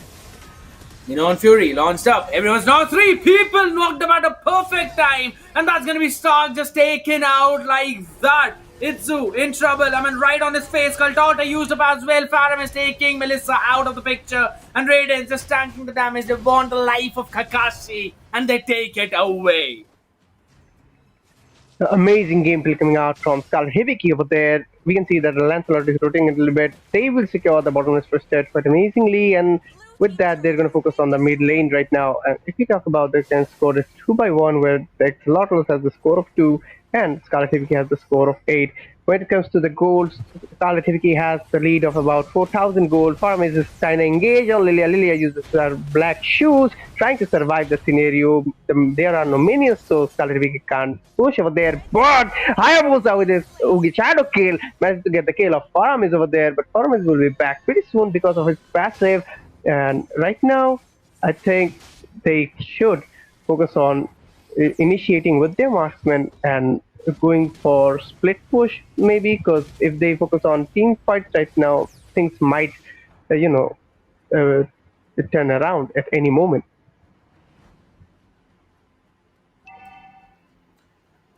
I mean, it seems difficult as of now, as things stand, for the side of Axolotls to actually win the game. Because Prajwal is going to get stronger as the later this game goes. And Lilia is. Miyamura was not allowed to use the black shoes. Now, I am surprised by the fact that he had the Purify up. He could have just purified and used the black shoes and run back to safety, but that does not seem to be the case. In the bottom side, Tesla being picked off finally. Stark securing the Malefic Roar and a pick off, important pick off that he needed. Golden Star being secured by both the marksmen. Again, I mean, the later this game goes, Prajwal will get strong, and that too exponentially. Trinity will complete it on carry. He'll be melting down Franco. He'll be melting down Lapu Lapu. And there's not much tankiness for carry to actually melt. So maybe, might as well just go for the tankiest character on the map. Lord, Let's begin that, and that is the fight that we're going to witness now. Lord already started up for her. Absolutely, and with that, we can see that Scarlet Hibiki is trying to get the Lord. Will Hayabusa be able to take the Lord or not? Retribution battle won by Desai over there. Franco with his bloody hand. Thundermag execution coming out from the left. You can see that Mino and Fury coming out from the Minotaur, and Kakashi got picked off by Dazai, and Lapu Lapu is trying to retreat a little bit, but there is lightning, a lot of damage. Lancelot going in again for the Lapu Lapu, and double kill secured by the Lancelot over there. We can see the Stark is trying to secure his buff, and he managed to get it. Okay, he didn't manage to get it off actually. Lancelot stole the buff quite amazingly, and with that, Scarlet Hibiki won the retribution battle, got the Lord, got the kills, and now they're gonna go for the turrets. And we can see a split push in the top lane, and the Lord is coming out from the bottom lane. And there is a possibility, a high possibility of a fight initiating in the bottom lane. Get yet? That is true. Now, again, this might be possible that we're going to see the entire third game as well. Whoa, whoa, whoa! Where did he go? Paramis! He got deleted in an instant. He just went in using the skill 1 and never came out of it. That was some nasty damage. Still shows how strong Axolotls are. This match can turn around any moment if, in case Team Scarlet Hibiki are not safe and then not vigilant. So again, noticing how things are turning out, I'm expecting this match to go on for another 5 to 7 minutes at least. I think Farmer should have waited a little bit because at that particular moment he didn't have his cult altered. That was he couldn't survive in that particular situation, and the damage output from Melissa was amazing to be honest. Hayabusa went in, got the vision, went back, and coming up to take his buff right now. It's a really important thing for Hayabusa. Even with Lancelot, you can survive a little bit without the buff, but with Hayabusa, it's quite problematic to be honest. Use the retribution to secure the buff and retreating a little bit. When it comes to the turret, still now the Axolotls has not been able to secure any of the turrets of Scarlet Hibiki, but Scarlet Hibiki has secured a total of 4 turrets of the Axolotls. You can see a fight breaking out in the bottom lane. The buff is being stolen by Scarlet Hibiki over there, and they do have upper hand right now, but anything can happen in the MOBA, and let's see what happens to be honest, because there is a high possibility of a comeback if the Melissa gets a little bit fed, because we just saw how amazing of a damage output she has in the bottom lane a few minutes ago. So I'm expecting there to be a comeback if this match goes to the late game. But we can't ignore that Persual is quite amazing in the late game as well. Lapu Lapu managed to retreat, but will he be able to survive? Lancelot going in again, dealing the damage, and he got the kill off Lapu Lapu over there. The Lord being spawned in the bottom lane. Trevor, so scared yet. Who do you think will get the Lord right now? Just looking at the way things stand, it is possibly going to be Scarlet Hibiki as they're going to knock up 2 of the people, and that is Melissa along with the Franco. I don't know how Itzu survived that long, but not longer than that as they both have been picked off. Now is this 2v5 in the Lord Pit? No way Hayabusa can manage to get that steal. He does not even have the shadow kill yet, so of course might as well just go back, clear the wave, try to get the own buff. Lilia is also going to play it safe. Now Miyamura has been picked off a couple of times. Wait, Stark. Oh my god. Close. So very close yet so far. X almost getting that pick off, but Lord's gonna march down towards that top side, and I believe at least two of the inhibitors will be taken down. Yeah, high possibility of that, and we can see that Scarlet Hibiki is trying to take up a position in the bottom lane. Franco is in a crazy situation. He won't survive this, and Freshwell got a kill of Franco over there. It was a nice engage from Paramis over there. He pulled up Franco, and they just finished him off as if he was nothing. The top lane turret is in low, and top lane turret was secured by the Zai over there, but bottom lane is being pushed out by Scarlet Hibiki as well. Carry is trying to deal a lot of damage to the turrets over there, and the damage output coming out from Carry is immense right now. Terizla going in with penalty zone. The Melissa is trying to retreat a little bit. He is unable to take some damage You can see Oh, that the Hayabusa, oh my god, Hayabusa is retreating successfully, but Melissa got the kill of Paramis over there, and as you said, Skadiat, they managed to secure two of the inhibitor turrets, and the bottomless inhibitor turret is quite low as well. right. But the good thing is that it still stands strong. Gosh, he burnt up his flicker to get Projwell. He was not able to. Aman was suppressed though, but Lancelot's going to try and jump towards the backline. Nitsu still surviving, going to be caught up between three people. That's just two massively huge creatures jumping onto Ian. Stark will also have to retreat back to safety. They cannot do anything apart from that. Now, this is the thing, right? Itzu's positioning needs to be so precise in these situations, but he is being jumped upon, and there's absolutely no one to save the day for him. X extremely low in the HP. Cult Altar, where is it? It's not available. No need for it. They're going to take them down either ways. Now the Cult Altar has been used up. No one to clear the waves as Carry has fallen along with the Lapu Lapu. They're targeting the Crystal. They want to force a game number 3. As of now, their HPs are extremely low. This can turn around so very massively. And the play of a lifetime being made by the entire team of Axolotls.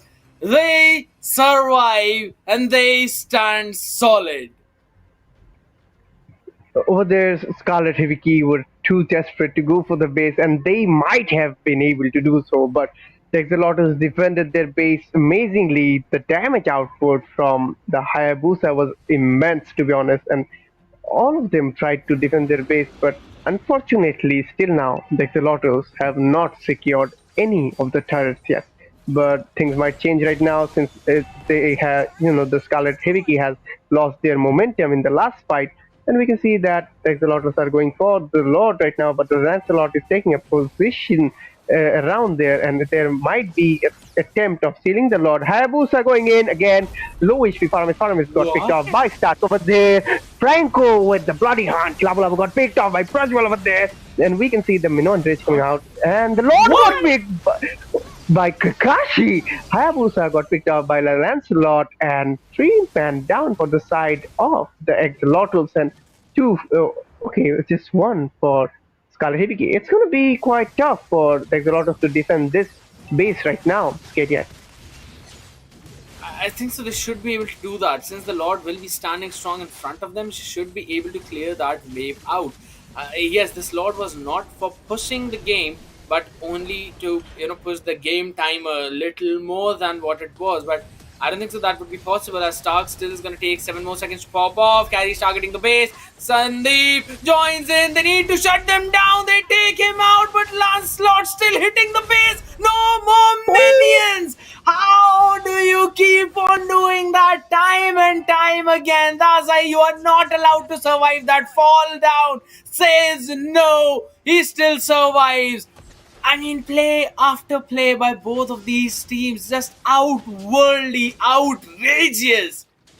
Just baffling me out every single moment, does I? With those quick fingers, there's no way you can expect him to survive in that situation. But he still did. I mean, Yeah, stealing absolutely. one of the craziest defense away by craziest escape from that defense. I thought it was the end of Dazai at that moment, but he managed to survive. But amazingly, he just dashed his way to, the top lanes, and it was just unpredictable. The Witter Truncheon used by him, then the dashes, just amazing gameplay coming out from amazing players, to be honest. And with that, the Exolotls have actually secured a few turrets. They have secured four, to be precise, and Scarlet Hibiki has secured a total of 8 turrets. But let's see what happens right now. Both of the teams have, you know, don't have that much of a goal difference right now. And since we're in the mid to late game, the goal dependency is minimized a lot. So it's mostly about engaging the utilization of the heroes and their combinations. So let's see what happens. And Scarlet Hibiki do have upper hand in team fights, but the Exoloters do, have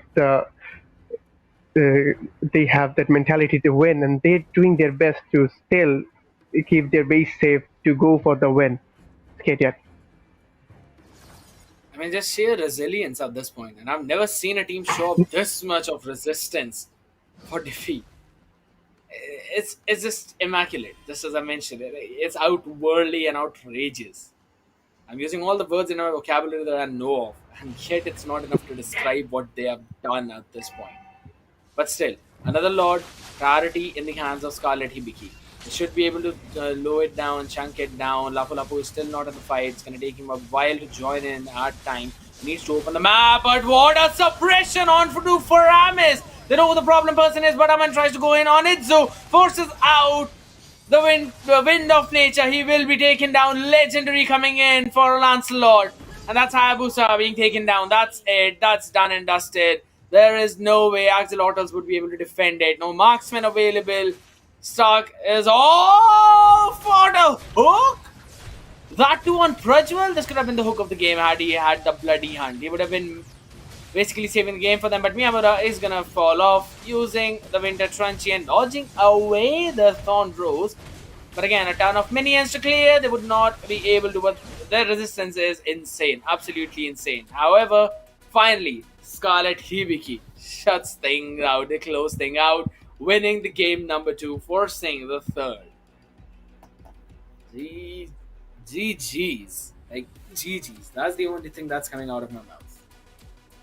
Absolutely, and the Exhilarating were resisting to defeat.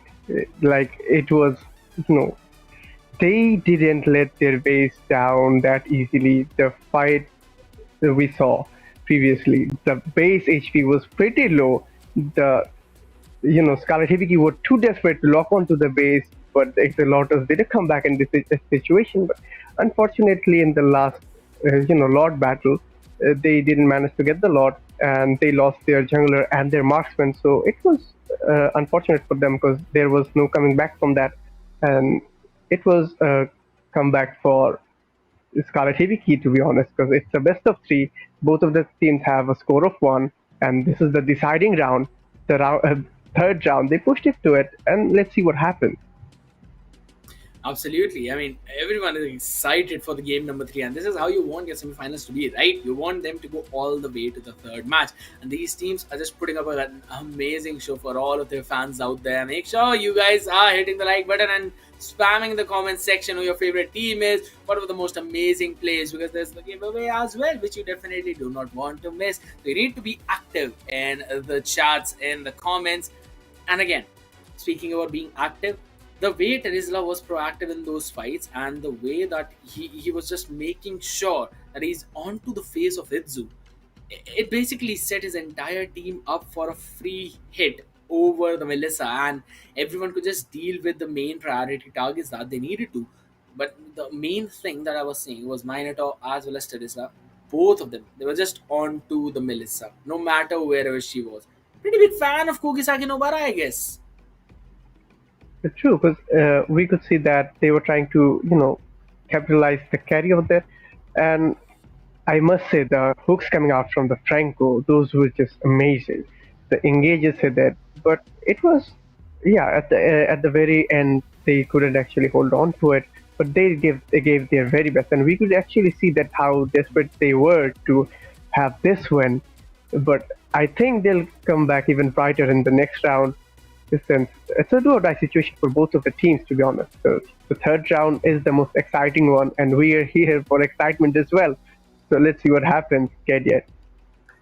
Things are being brought down to that best of 1 back again. So we'll see how things are going to turn out. But just as I've already mentioned it, guys, good things take time. So you have to make sure to stay tuned, hit that like button, click on the subscribe, as well as click on the follow button on Facebook. You do not want to miss any updates coming in from us. We're going to be back in 5 minutes after this short break.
Hey everyone, welcome. You all are watching none other than Battle of Legends. The legends are battling it out, and it's brought to you by Next Gen Esports in collaboration with MLBB Nepal. We've seen amazing five matches already. The first semi-finals went for the entire best of three. Crackheads winning it out, and this time we've seen Axolotls up against Scarlet Hibiki, both of them securing one map each. Again, it's gone down to that last best of one. Whoever wins this gets the ticket to the finals. Let's quickly have a look at the itemization of the previous match. Razai with just one war axe and the entire tank bell. Nothing too different from that. It's just that he was quickly swapping the blade armor with either the immortality or even the winter truncheon. But my goodness, that last escape that he made, I can never get over it, no matter what. True, because we actually thought that he would be, shut down at that particular moment, but he used his winter truncheon, managed to, survive from that particular squishy situation, used his first skill to dash off from enemy to enemy and minion from minion, and he just escaped from that situation amazingly without taking any damage. And yeah, it was splendid, to be honest.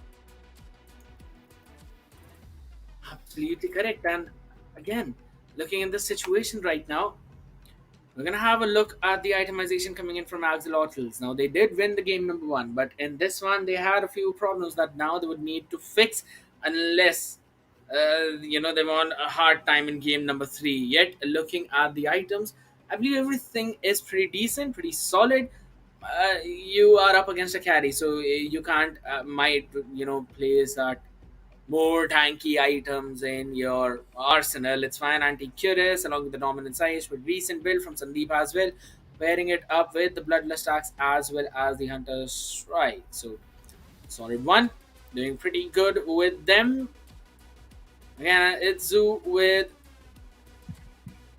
the entire Trinity build though, along with the Wind of Nature. So really, the Wind of Nature was the one that was being baited out again and again by the Terizla. So we're gonna see if it actually gets the band out as a respect band, because we're gonna jump into the draft of game and number three, guys. It is Team Scarlet Hibiki on the blue taking on Axolotls on the red. And we can see that from Scarlet Hibiki, they have banned the Valentina, and the Exhilarating has banned the Joy. And the next ban is coming out from Scarlet Hibiki again. The Kaja got banned from them. The next ban is from Axolotls again, and there is a possibility of the Franco getting banned this time, because the last time the Franco was a bit of a problem, to be honest. The Paramis got banned from the Axolotls. The last ban of the first phase from Scarlet Hibiki, and let's see what they're gonna ban. The Alot is open, the Glue is open. If we talk about the rumors, the Franco is open. There are a lot of opportunities, a lot of heroes to be banned off. So, what are your predictions on the bans, Kadia? Again, Valentina and Joy, Faramis, Khaja.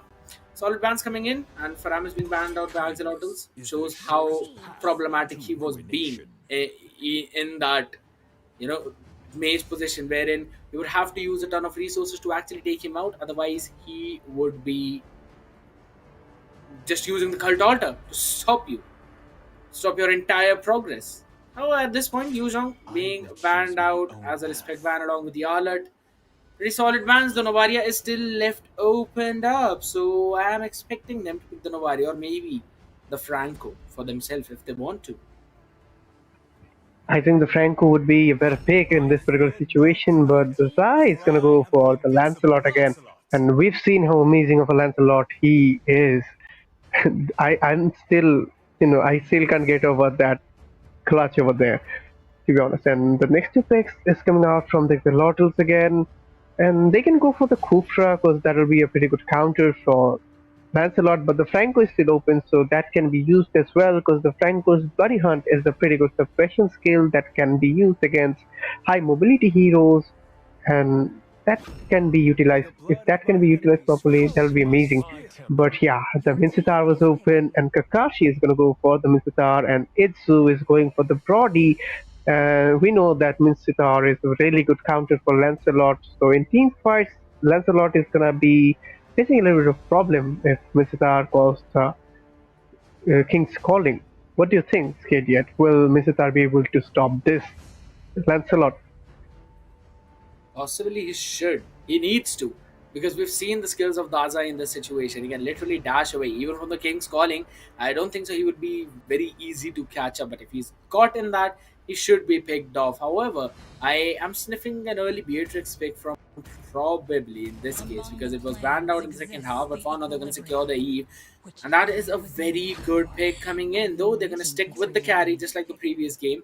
I really love this Eve pick coming in because you know that the Brody, he has not got very huge range, right? So you can literally spam out those slows to make sure that he's caught in that specific area of effect so that your own teammates can just jump in, clear things out for you. Plus, if in case there's a King's Calling, then you would want to have your own AOE, which you can have the control of. So Eve being picked up a pretty solid one at that. I guess Miyamura might want to go in for the Lilia yet again. His Valentina was so very good that it's still been the spec banned out. But I personally feel maybe a Farsa would be better or even a Novaria. I mean, pick a Novaria. Nope.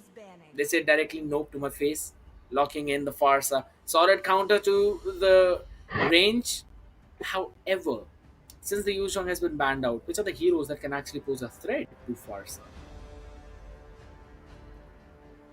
I think the Lapu Lapu would be a good pick, and beside that, the Terizla as well. These two EXP laners are quite good to hit the back lane, and we can see the Minotaur got banned from the Axolotls because still now Scarlet Hibiki need a Roamer and Minotaur, which is Minoan Fury, is quite deadly, and the Link got banned from Scarlet Hibiki since the Axolotls still don't have a jungler in their team.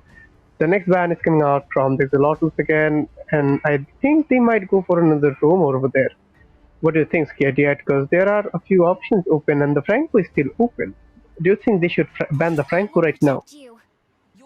Maybe they want to pick a Frank of themselves if they want to decide to put Mincithar in the EXP lane to deny that. But it would be a pretty good pick, to be honest, in my opinion, because you would be able to just shut the Lancelot down right away. However, it can be hard countered by an Atlas.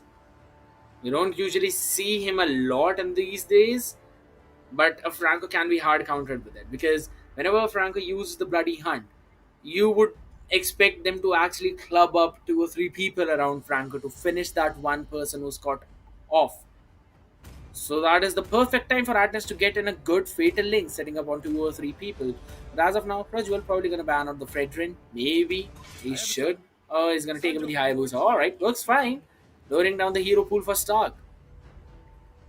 He might as well try and show us a Fanny in this game, maybe. I mean, the show us a Fanny at this point.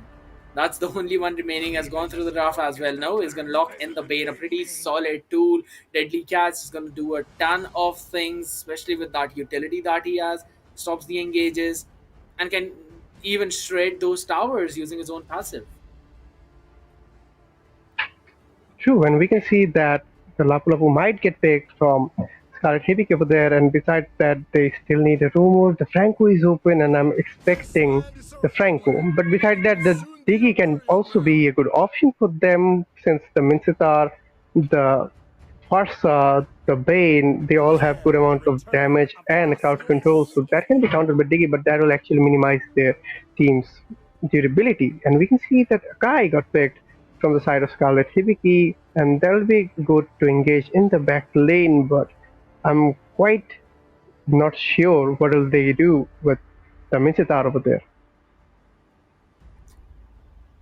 The only choice would be to stop the Lancelot, and that's basically the only task that he has. He needs to stop the Lancelot in his tracks. If in case he manages to do that, that would be a GG for Daza in that case. He would not be able to dash around freely, and they've got enough damage to shut him down, to be honest. So I believe that would be a pretty solid scenario for them. But what's going to be the final pick? Sandeep, show me something amazing. Prajwal already has a Lapu Lapu. You've got a clue? What? Oh, that was Bane quite EXP? unpredicted. Fanny Jungle Bane EXP. Okay, Fanny Jungle It Bane kind of EXP. unpredicted.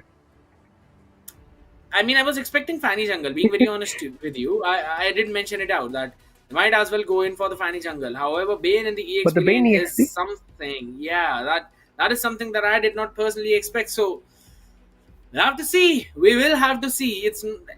I don't know if it's actually going to be a tank Bane or a full damage Bane. If in case he goes in for a full damage, they would lack the tankiness, don't you think?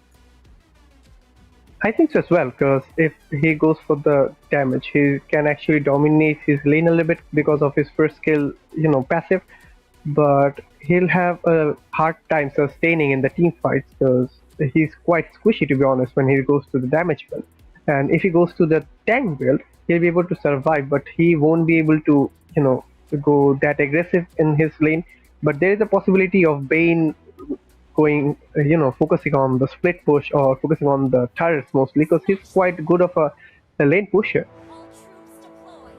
That is true. However, let's just quickly jump into the game as it's going to be the final match of the evening, guys. The second semi-finals, game number 3, could not have been any better than this. It is going to be Scarlet Hibiki on the blue side, taking on Axolotls on the red side. Fanny in the jungle up against the Tanxalot. Let's see who gets the win, and what an anticlimactic way to start.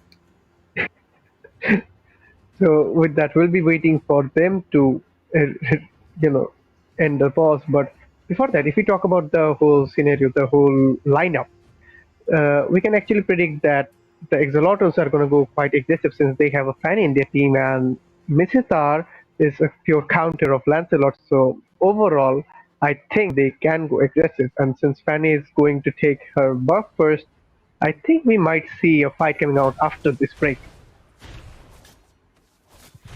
It is possible. It is highly possible. It might also be a strategic break coming in from both of these teams. So, again, we'll just have to wait and see how things are actually going to turn out. Just looking at the draft, all right. Talk to me about the draft. It might be possible that we might actually see some changes in the entire draft because there might have been some problems in the drafting phase. So it is possible it might not actually be a fanny pick coming in. It would be the Bane in the jungle. Maybe for the EXP they would try and decide to go for something else. However, if this is going to be the draft that we are actually looking at, Bane in the EXP is the only thing that we feel is a little troublesome. But we've seen Tank Bane coming in, right? Even though they are junglers, but we've seen Tank Bane doing the work. And they basically shred towers, take those objectives. I think so. It can be done on Bane in the EXP side, maybe. I mean, who knows? I've seen Lancelot then execute in the EXP lane. I saw it this morning. But I still think that the Fanny would have been a problematic pick as well because the lineup we saw, it's going to be quite tough to melt down in the early on, and Fanny is an early gamer, so it would. I think there was some issue with the Fanny pick, and Bane most probably was supposed to go in the jungle, and we'll see a redraft. So we'll get to know after that. That is true. Again, just as you mentioned, the redraft is going to be the thing now that we need to focus on because I also want to see if it's going to be an entire redraft for all the picks or is it just going to be a couple of picks for the last one, maybe because of the Bane or the Fanny. However, again, what would be going through your mind if you are, Scarlet Hibiki right now? You've got the Lancelot, you have that hero pick that won you the previous game. You've got that comfort right now. You've got the Eve in front in your arsenal, while on your opponent you're looking at their composition, and there are a few heroes that can pose a lot of threat to the Lancelot, like the Mitsutar. So how do you work around that? If the Misitar is mostly on the if the Misitar is in the EXP lane, I would actually have a little bit of upper hand because mostly I'll focus on the gold lane then. But if the Misitar is the roamer, that actually causes a big threat for me because I'll have to face that pure counter of mine to go in and get kills. But let's talk about that later and we focus on the redraft again. On the left, we've got Scarlet Hibiki and they have banned Valentina. The next ban is from the Axolotls and they have banned the Jaw. Scared yet? True. What are your predictions on the ban? Will it be the same bans again? Light incarnate. Probably. It's highly possible that the starting draft is going to be the same. We might see some changes in the second half. But nonetheless, uh, still changes are going to be the changes, right? Joy, Yu Zhong, Alert, and Phobius. Well, all right. I guess that just means that we might possibly see a change in that last pick, maybe, as it's again Lancelot on the hands of Dazai. So similar drafts gonna come in. Brody along with the Mincithar for the side of Axolotls.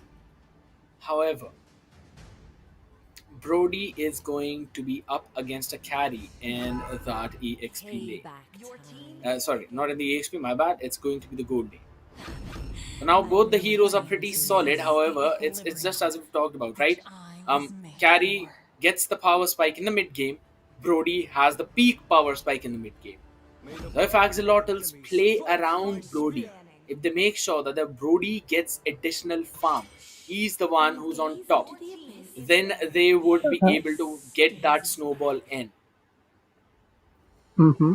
But the Selena ban, I don't know if they, if the Selena would have actually been that much utilized in this particular scenario, because mostly we see the tanky roamers mostly.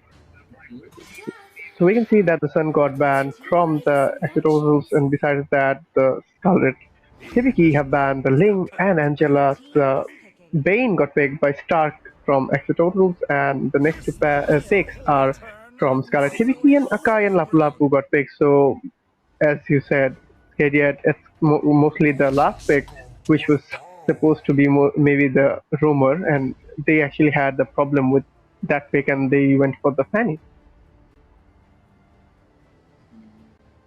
Yeah, so again, Kufra being picked up, a good counter, a hard counter for the Lancelot. Phew, that's even more troublesome draft than we even thought about. So now Lancelot has to avoid a Kufra's bouncing ball. He's got to avoid the four ministers. That's the Minster's gonna call in the King's calling. That basically is things going downhill for Dazai. Again, he's shown excellent skills. We'll have to wait and see how it actually works out. But now talking about that draft, since the Kufra we know is going to be in their own position, Minsatar in the EXP advantage is definitely going in for Lapu Lapu. There's no doubt about that. No second thoughts in that. But during those team fights, the King's calling is important. The placement is going to be important. It's going to be the key. True, but I think Lancelot is going to have a little bit of problem with both Mizithar and Kufra. And both of them are pure counters for that particular hero, and it's going to be quite problematic in the early game, at least for Lancelot. But after a few items, maybe he'll be able to survive scenarios, and Bills might see him being quite comfortable around them. But I think in the gold lane, there's going to be a high advantage for the Axolotls since the carry is against Brody, and after level 4, the Brody is going to go with his turn about memory continuously, and he might be able to mill down the carry, and carry will have to wait till the mid game to actually have a decent amount of damage against enemies. So I think the Scarlet Hibiki should focus on defending the gold lane early on. But you can see that the Axolotls are actually going quite aggressive over there. Lethal Wanderer was secured by the side of Axolotls, and Bane got the Lethal Wanderer, and in the bush, two men are waiting for that. And Flicker was used by Akai to retreat, but Miyamura was going quite aggressive over there. Oh my god. But Bro, yeah, you're Farsa! Oh. So what do you think? So what is gonna happen in the early game to mid game? What are your predictions from that? I mean, my guy is playing like he has 3 HP bars as a Masha, but nonetheless, that was some early game aggression shown in from both these teams. Now, this is something that we don't usually see, right? We've seen the previous two games where both of them they just decided, right, we're gonna play it safe, we're gonna play it slow. We need to make sure that our heroes are farming up properly. In this one, forget it, we're gonna go out and brawl, we're gonna take the fights again. And since you've talked about me about the mid game, how things are actually going to roll out in that situation, first fight definitely going to come up when the turtle is arriving, but I personally feel that Stark should have the priority. King's Oh my calling god. along with the deadly catch. Dazai, no way you're surviving that. Delete it in an instant. Ton of resources used. Raiden on that. Akaido gets a perfect heavy spins. How do you manage to land that? And now Sandeep flickers out of the situation. Tyrant's Rage Revenge connecting. And that's going to be a flicker being called in. Sandeep gets one, gets picked off by X. And that's Prajwal joining in the fight right from the bottom lane. The calls have been given. Miyamura will retreat back to safety. Stark was also picked off in that fight, and now Dazai will be taking the turtle away. Wow. The Misitar and the Bane engaging on the Lancelot, that looked pretty horrible for him, to be honest. There was no escaping from that, but still, eventually they managed to get the turtle, and it was a good outcome at the end. But if you talk about the overall gold, right now the Axolotls actually have the lead of about 500 gold, but it can be actually recovered quite easily if Scarlet Hibiki manages to engage in a successful team fight. But we can see there is a rotation in the bottom lane from Axolotls, and it's going to be a 2v4 in the bottom lane if even Lancelot doesn't rotate over here. Kufra is engaging with his Tyrant's Wedge. A guy is trying to engage, but he didn't survive that. Bane with his deadly catch got the kill off Akai. So it's going to be quite aggressive in the bottom lane right now since the roamer is not around. Bane is there. Okay, Kufra with his Tyrant's Rage, but Lancelot with the second skill manages to survive from that particular stun. And yeah, the Zai with his amazing gameplay again. But in the top lane, Mizar is kind of suffering against Lapu Lapu over there. But Farsa is rotating over there to give a little bit of backup. So what do you think, Cadet? Will we see a fight in the top lane? Because we're seeing a rotation over there. I mean, that's expected, right? We're probably going to see that fight coming in. Limbo uses the King's Calling just to stop Dazai in his track. Raiden also is forced to go back, but again, it might be possible that they might push the lane out. Though the turtle is going to come up in the next 25 seconds, so they do not want to overstay their welcome. Never mind that. Dazai just wants to use every tool in his arsenal to try and steal away those creeps. However, looking at towards the bottom side, we are seeing the engage probably going to go in. Itzu winning that trade, but a body amazing heavy spins connecting along with the real world manipulation, and Kufra being picked off. That is the trade that they needed. So we're seeing an engage on Bane's buff. Farsa is using his sitting here strike on Zai, but the Zai is quite durable right now since he's going for the tank build. Kai is taking up quite a good amount of damage. Brody with his turnover memory with Miyamura managed to secure the kill of Kai over there. The turtle is being pushed from the side of Scarlet Hibiki, and the turtle was secured by Crushwell over there. Misitar with his King's Calling, but unfortunately, there were no enemies over there. Lapu Lapu trying to evade from that particular situation and use his flicker to escape from that. But the Brody is dealing a lot of damage, and yeah, he's pretty good from the early game, and he's dealing what he does best, dealing damage, raw damage. And yeah, he's coming up pretty good, to be honest. But we might see a fight in the bottom lane right now. Kufra and Farsa taking up positions, and it might look bad for Carry in the bottom lane right now. What do you think?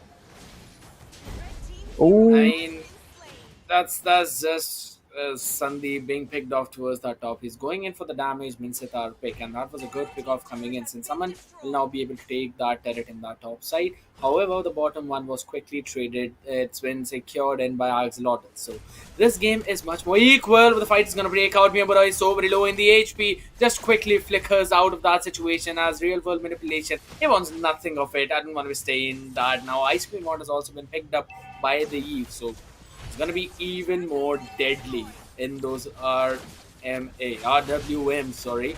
And that's going to be Raiden. Even though you're a Kung Fu Panda, you just cannot jump in like that.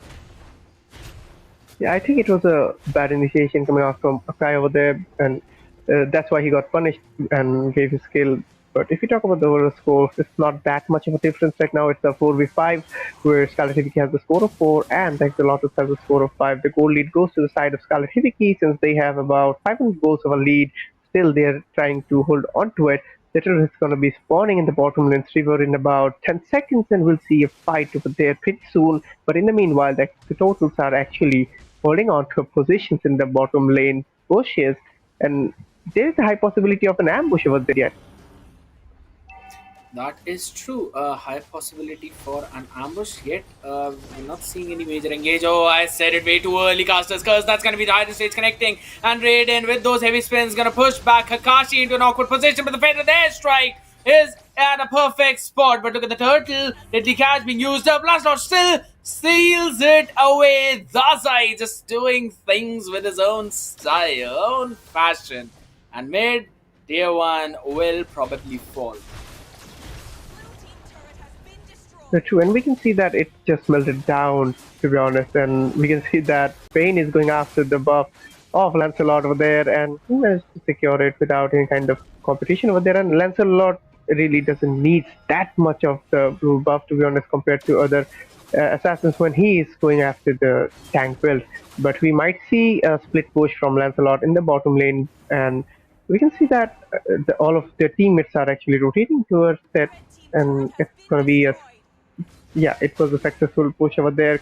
Kakashi is trying to find an opening to engage, but if you look at the top lane, we can see that Farsight is dealing a lot of damage. Mincetar has engaged on Lapu Lapu. Lapu Lapu is in low HP retreating, but yeah, he managed to survive that. And if we talk about the overall scenario, both of the teams are holding on to their ground pretty well, but when it comes to Oh, the turret, oh my god, heavy spin coming out from Akai. Miyamura got picked off by Lancelot over there. King's calling coming out from Mincetar, but he got what? picked off by Dazai again. What? Kufra engaging. Amazing! Terence Rage coming out from Kufra, and he got the kill off. Carry over there. Just amazing gameplay coming out from both of the teams. Fair yet. This guy is nasty. This guy literally is a tyrant. Just stealing that kill, making sure that Carry is not going to survive that. Prajwal not having a good day. It's an off-field day at his work. So again, we're going to see how this changes the tide of the map control, right? Because we can see that in towers, it is Team Hibiki who are winning. One tower extra. They've secured that's the mid one and the top one. However, we're going to see Minsta picking up the Demon Hunter's sword right now. He's got both of those main core items, so Carry needs to play it safe or even the Eve. If in case he decides to just, King's Calling where Eve is standing in the real world manipulation. However, towards the turtle, I want to see how things are actually going to roll out. Troublesome. And the Lord has fallen, so we might see a rotation from we might see a rotation from both of the teams. Kufra trying to give a little bit of vision. Akai might engage a little bit, but there are no teammates around to engage, to be honest. If we look at the Axolotls, they are actually taking up positions in the bush, and they might engage over there. The Lord is being danced by the Zai over there, and there is a high possibility of an engage, but we can see that Stark is waiting over there, and we can see Aman already gave the vision Nope. off Stark over there, and we can see that the Lord is in low HP, and it's going to be easy Lord for the guy. He got it. Kufra with his Tyrant's Red, and we can see that Prajwal was taken down by Kufra over there, and Kufra with his bouncing ball being quite annoying for the Zai, and the Zai got picked off by Bane over there. They did manage to get the Lord, but they just gave off two of their damage dealers, so the Lord won't be utilized that efficiently, to be honest. And we can see that the guy is in a corner situation, and the Broad is dealing a lot of damage and got the kill of Kai again. And they might be pushing the mid lane here to turret as well, because we're not seeing any kind of defense over there. The Yeve and Carry both are quite squishy, and they won't be able to come over here in time. The Lord is going to the bottom lane, and Mincetar will be able to take care of it. So scared yet. What do you think? Taking off the Lord and giving off their kills like that, could they have avoided that in any situation? I don't think so because there were quite a ton of resources being burned up, especially by Sandeep as well as Itzu, to make sure that Carry falls in that process. Even though they were not able to secure the Lord, they knew who the priority target was. Now, this priority is something that is important because you need to make sure that you get that priority target, or if you need to combine your resources to finish that one off and then follow it up with the next priority target. So, I personally feel like Axolotls are doing a pretty good job at that. However, Dazai with just his those super insane plays is securing the lords and the neutral objectives so very perfectly. It needs to be timed up really well because if you look at the KDA, Axolotls have a much better KDA than Hibiki. True, and but when it comes to the gold, the Scarlet Hibiki actually have a little bit of advantage. They're trying to hold on to it every single time, but even if they lose it, they just regain it in an instant. And right now, we can see that Scarlet Hibiki is trying to find an opening, but the Axolotls are mostly focused on ambushing. And to be honest, the ambushes they are doing is quite amazing. They're going after the carry and the Lancelot continuously because both of them are the ones who are mainly dealing the most damage or being the most annoying ones in the team. And Kufra and Minsita are going for both of them was a good option, I'd say. And we can see a fight initiating over there. Fasta, which is setting airstrike, dealing a little bit of damage. Kufra manages to survive, not getting picked off by anyone, retreating. And overall, it's quite of a passive situation. Both of the teams don't actually want to initiate in a, you know, unnecessary aggressive way. Scared yet. Yeah, they're gonna play it a little more safe, want to gather the information as much as possible. However, in just a couple of more seconds, Lord has spawned up in the land of Dawn yet again, and this is an enhanced Lord. So, not an evolved one, but still is going to be charging onto those towers. It's going to be important. Raiden scouting out the bushes. Concealed place. Sandeep wants to find out Carry where Carry actually is. He might be visible in the bush. X does have an idea, but look at the back line as Aman already tries to go in on Idzu. It's going to be forcing him back for the death strike. Comes out as well. Lord half HP, but they're taking them down one after the other. HP extremely low. Deadly catch being used. Radiant's going to be knocked out. Zaza is still there. He wants to try and steal away the Lord. He's not able to do so. And that Oh, is going to be a massive win for Axolotls. absolutely, they have actually the upper hand when it comes to the kill points, the turrets. No, not the turrets, the gold for sure. And I think they will actually equalize the turrets difference, and they'll actually have a little bit of advantage as well. With this particular lord, at least they'll be able to secure the tier 2 turrets of all three lanes, and let's see how they can utilize it. And as I said, the Bane is a pretty good lane pusher, and I think the Bane and Misitar will be taking off both of the turrets from both of the lanes, while Team Scarlet Hibiki tries to secure the Lord in the mid lane, trying to defend it. And yeah, they defended the Lord successfully, but they've lost two of their turrets in both of the off lanes. KTS. That is true, and the feather edge coming in as well. That's going to be Titan's Race. Dodged up by the Thorn Rose. Heavy spins used for the disengage. And that is going to be a good defense coming in from Scarlet Hibiki, playing it pretty well. However, the Tower Siege might actually not stop just yet. Kakashi not landing in the Tyrant's Revenge. So he's just going to play it safe. Going to go back. Will reset. And are going to steal away all the farm, all the resources from the side of Hibiki. It's actually looking a bit of a problematic situation for Scarlet Hibiki, to be honest. The gold lead is about 4,000, and the Axolotls are actually holding on to it. The momentum for there has started from the mid game, and they're holding on to it quite amazingly. Farsa with her setting airstrike again. Whenever possible, she's dealing the damage, the Brody as well. And to be honest, the Kufra and Mincetar, the engages they're showing is just splendid, to be honest. They're focusing on the Lancelot and the carry mostly, and whenever they're engaging, they're able to get the kill of either one of them. And that's a really nice engage, in my opinion. Yeah. That is true. Absolutely correct. And it's just as you mentioned, tower difference, axolotls are now up in that. So is in the gold. But both of them have already hit the 43k gold mark. So they're going to have the main core items. It's just those last item swaps that are going to come into play. Itzu has the immortality, secures and the rose gold meteor as well. So I feel that he already has the malefic roar and the blade of ecstasies can deal a ton of damage already. They're setting up around the Lord now, so the fight is inevitable at this time because again, it's not going to be an evolved Lord; it's going to be an enhanced one. Yet it's going to deal a ton of damage onto those inhibitors, and probably two of them will definitely fall. Maybe all three of them if the waves are managed perfectly. So we're going to have to wait and see if, in case they get this free lord, since they might need a few more seconds to burn it down. We can see that the Lancelot is trying to find an opening, but Cooper is already taken up position. So the Lancelot is still trying to go in. Fast with an airstrike, Lancelot with random execution, Oh! trying to go in.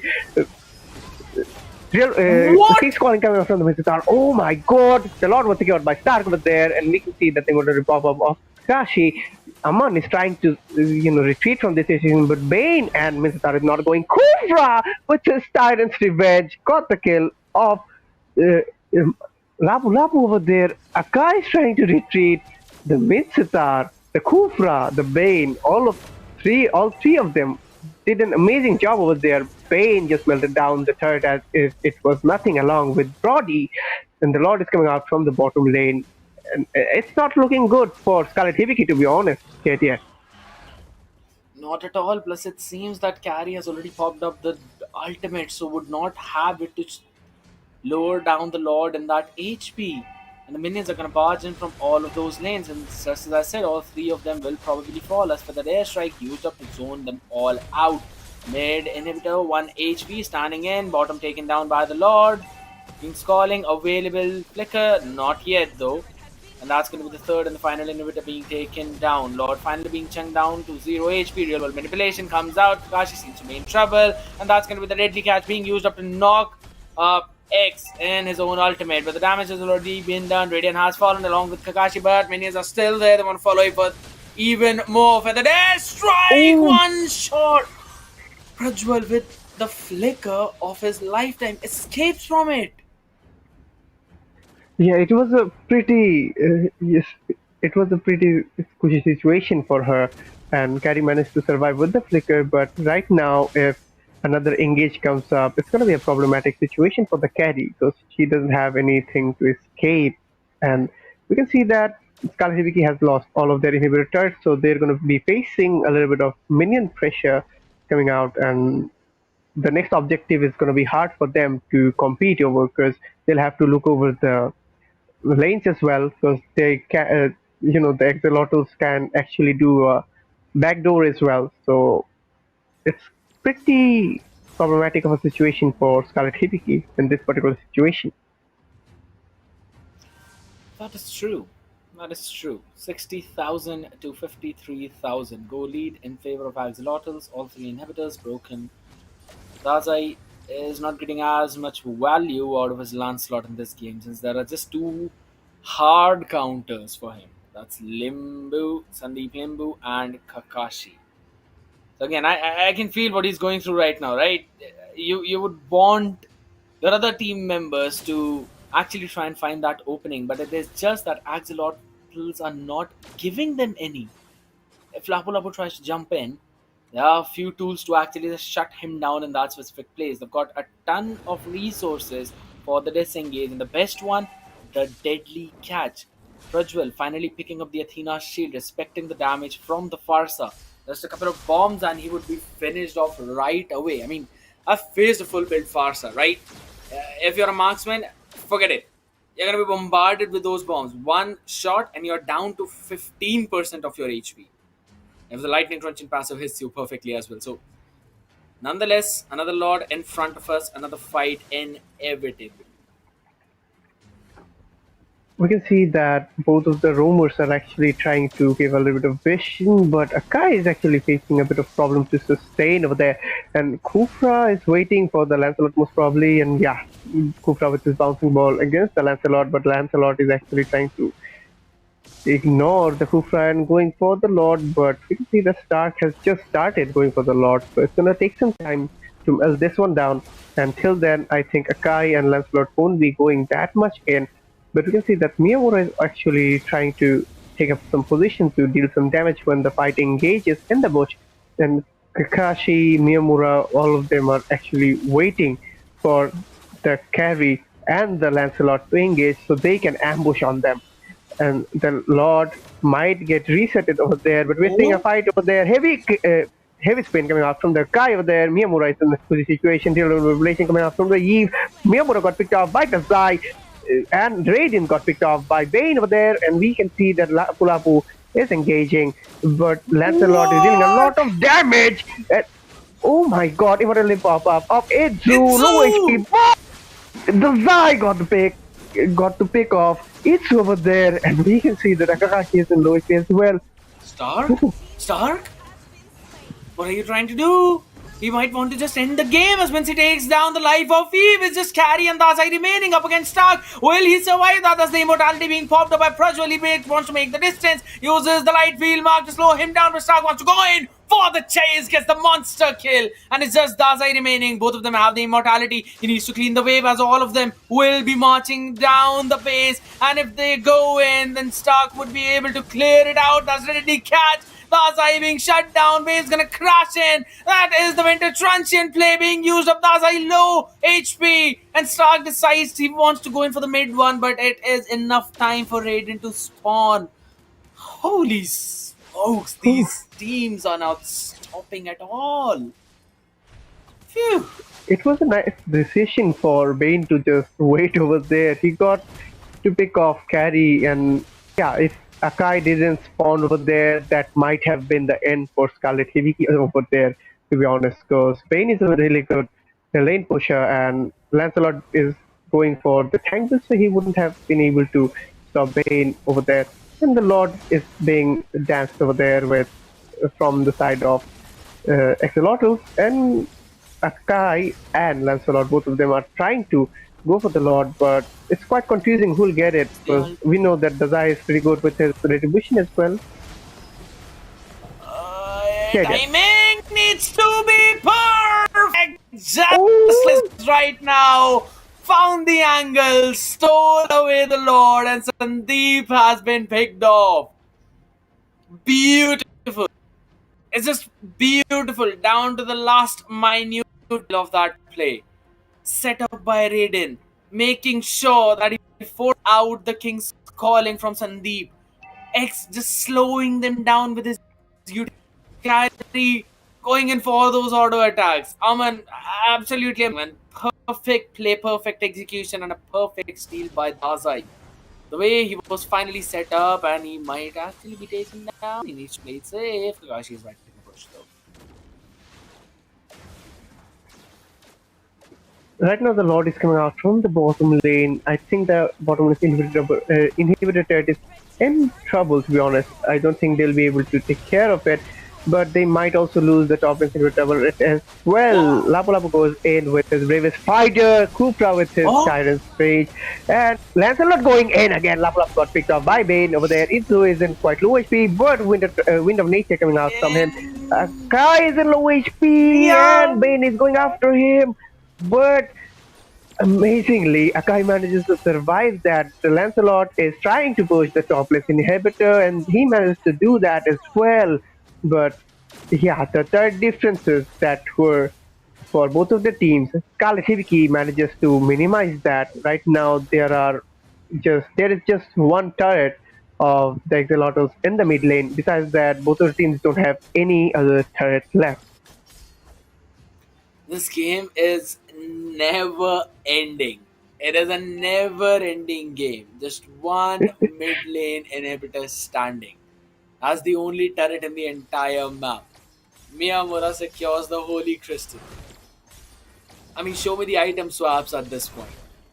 That's what I want to see. Owen is going to spawn in the next 5. Kakashi as well. And in the 50, we're going to have the Lord. We know it's a late game. We've been talking multiple times how Brody's damage falls in the late, and we are seeing the effect of that. They had an opportunity to close things out a couple of times, but now the carry is popping off. They need to pick Prajwal if they want to win those fights. They need to finish him off, but for now, Stark is the one who actually is caught in an Oh. awkward position. Deadly Catch used up, he would be taken down within a second. You cannot face check the bushes in the late game like that. And look at the call. Axolotls. Everyone just retreating back to the base. It was a really big mistake to be honest, because The tank should have just gone in to give the vision, and after that, he could have engaged. But going in blindly in that bush, being ambushed by three of your opponents in the late game, is a big game changer. And I think this is going to be a costly decision for the Axolotls over there. And the Lord got secured by Scarlet Hibiki, and the Lord is going to be coming out from either of the off lanes. But this is problematic, to be honest, yet. With this Lord, one man down for the side of the Axolotls, so I don't think they'll have that much of a chance to defend this one. Nah, it's fine. They'll have enough time for Stark to actually come back up. But again, evolved Lord, 27-minute Lord, is going to be bulky, and it's going to be difficult for them to actually chunk him down, though it depends how well the waves are stacked. They're stacked him perfectly. Oh, that was a very preemptive feather strike that to way to ahead and to get Raiden. He just tries to jump in that back to disrupt it. They managed that successfully. Sandeep seems to be in trouble, as that's going to be a killing spree for Prajwal, and they want to go in for more. The HPs are so damn low. Razai again will be taken down. Immortality did pop up. Will this be his second death in the game? Swapping it quickly for the Winter Transient, but carry auto hitting. Lord taking the crystal. That is going to be the comeback of a lifetime, and it is going to be Team Scarlet Hibiki winning the best of three, bringing out a reverse sweep and going to the finals.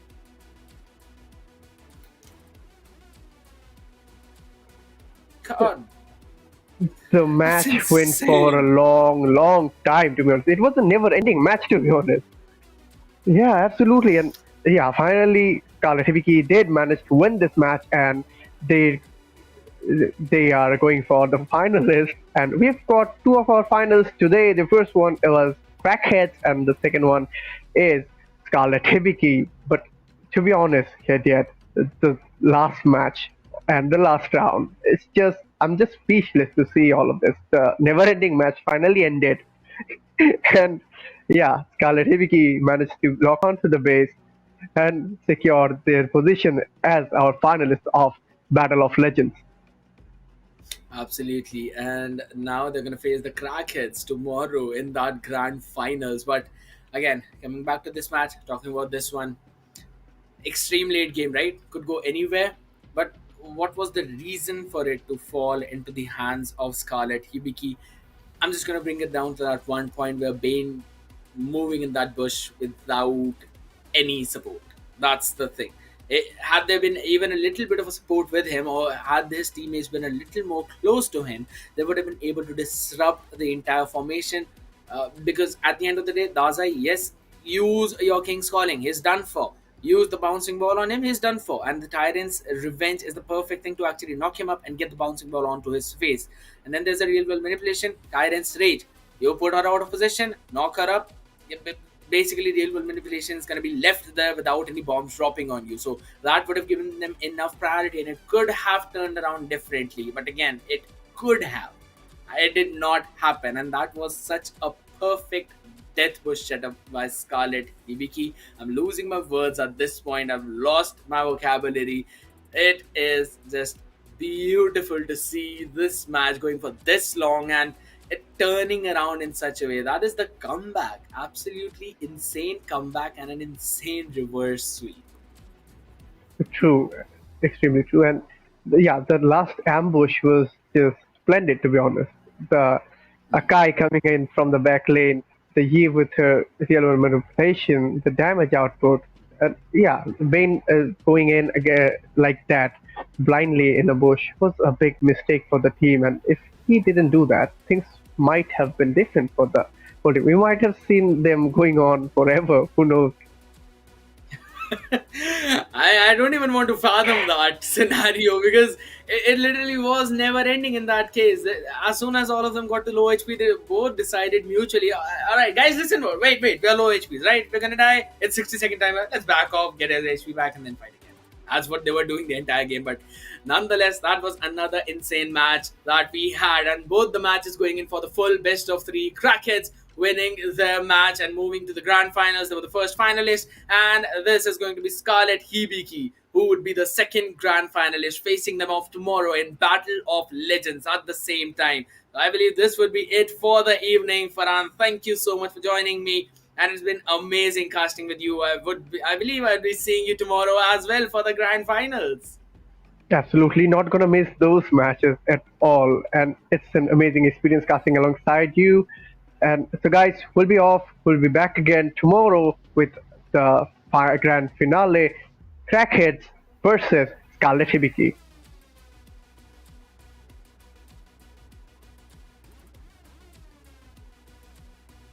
I think nope, things are not gonna end as quickly. Join me! Join me in that embarrassing well that I'm sitting in right now. Yeah, I'm feeling it But a bit. again, yeah, you should feel it down to your last bone cell. But either way, it's right. Seeing how matches actually went today. If you ask me for the question, how things are going to go tomorrow in that grand finals, now that is something that I would like to focus on. Because both of the teams that we saw right now, um, they both prioritize that entire meta picks, right? They did not go in for any awkward comfort picks that we might not normally see, and apart from leaving Novaria entirely out of the equation, they prioritized the picks that they needed to, like the Lancelot, Valentina, Faramis. We saw everything in this specific match.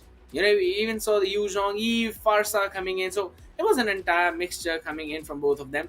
Let's quickly have a look at the data that's coming in stock.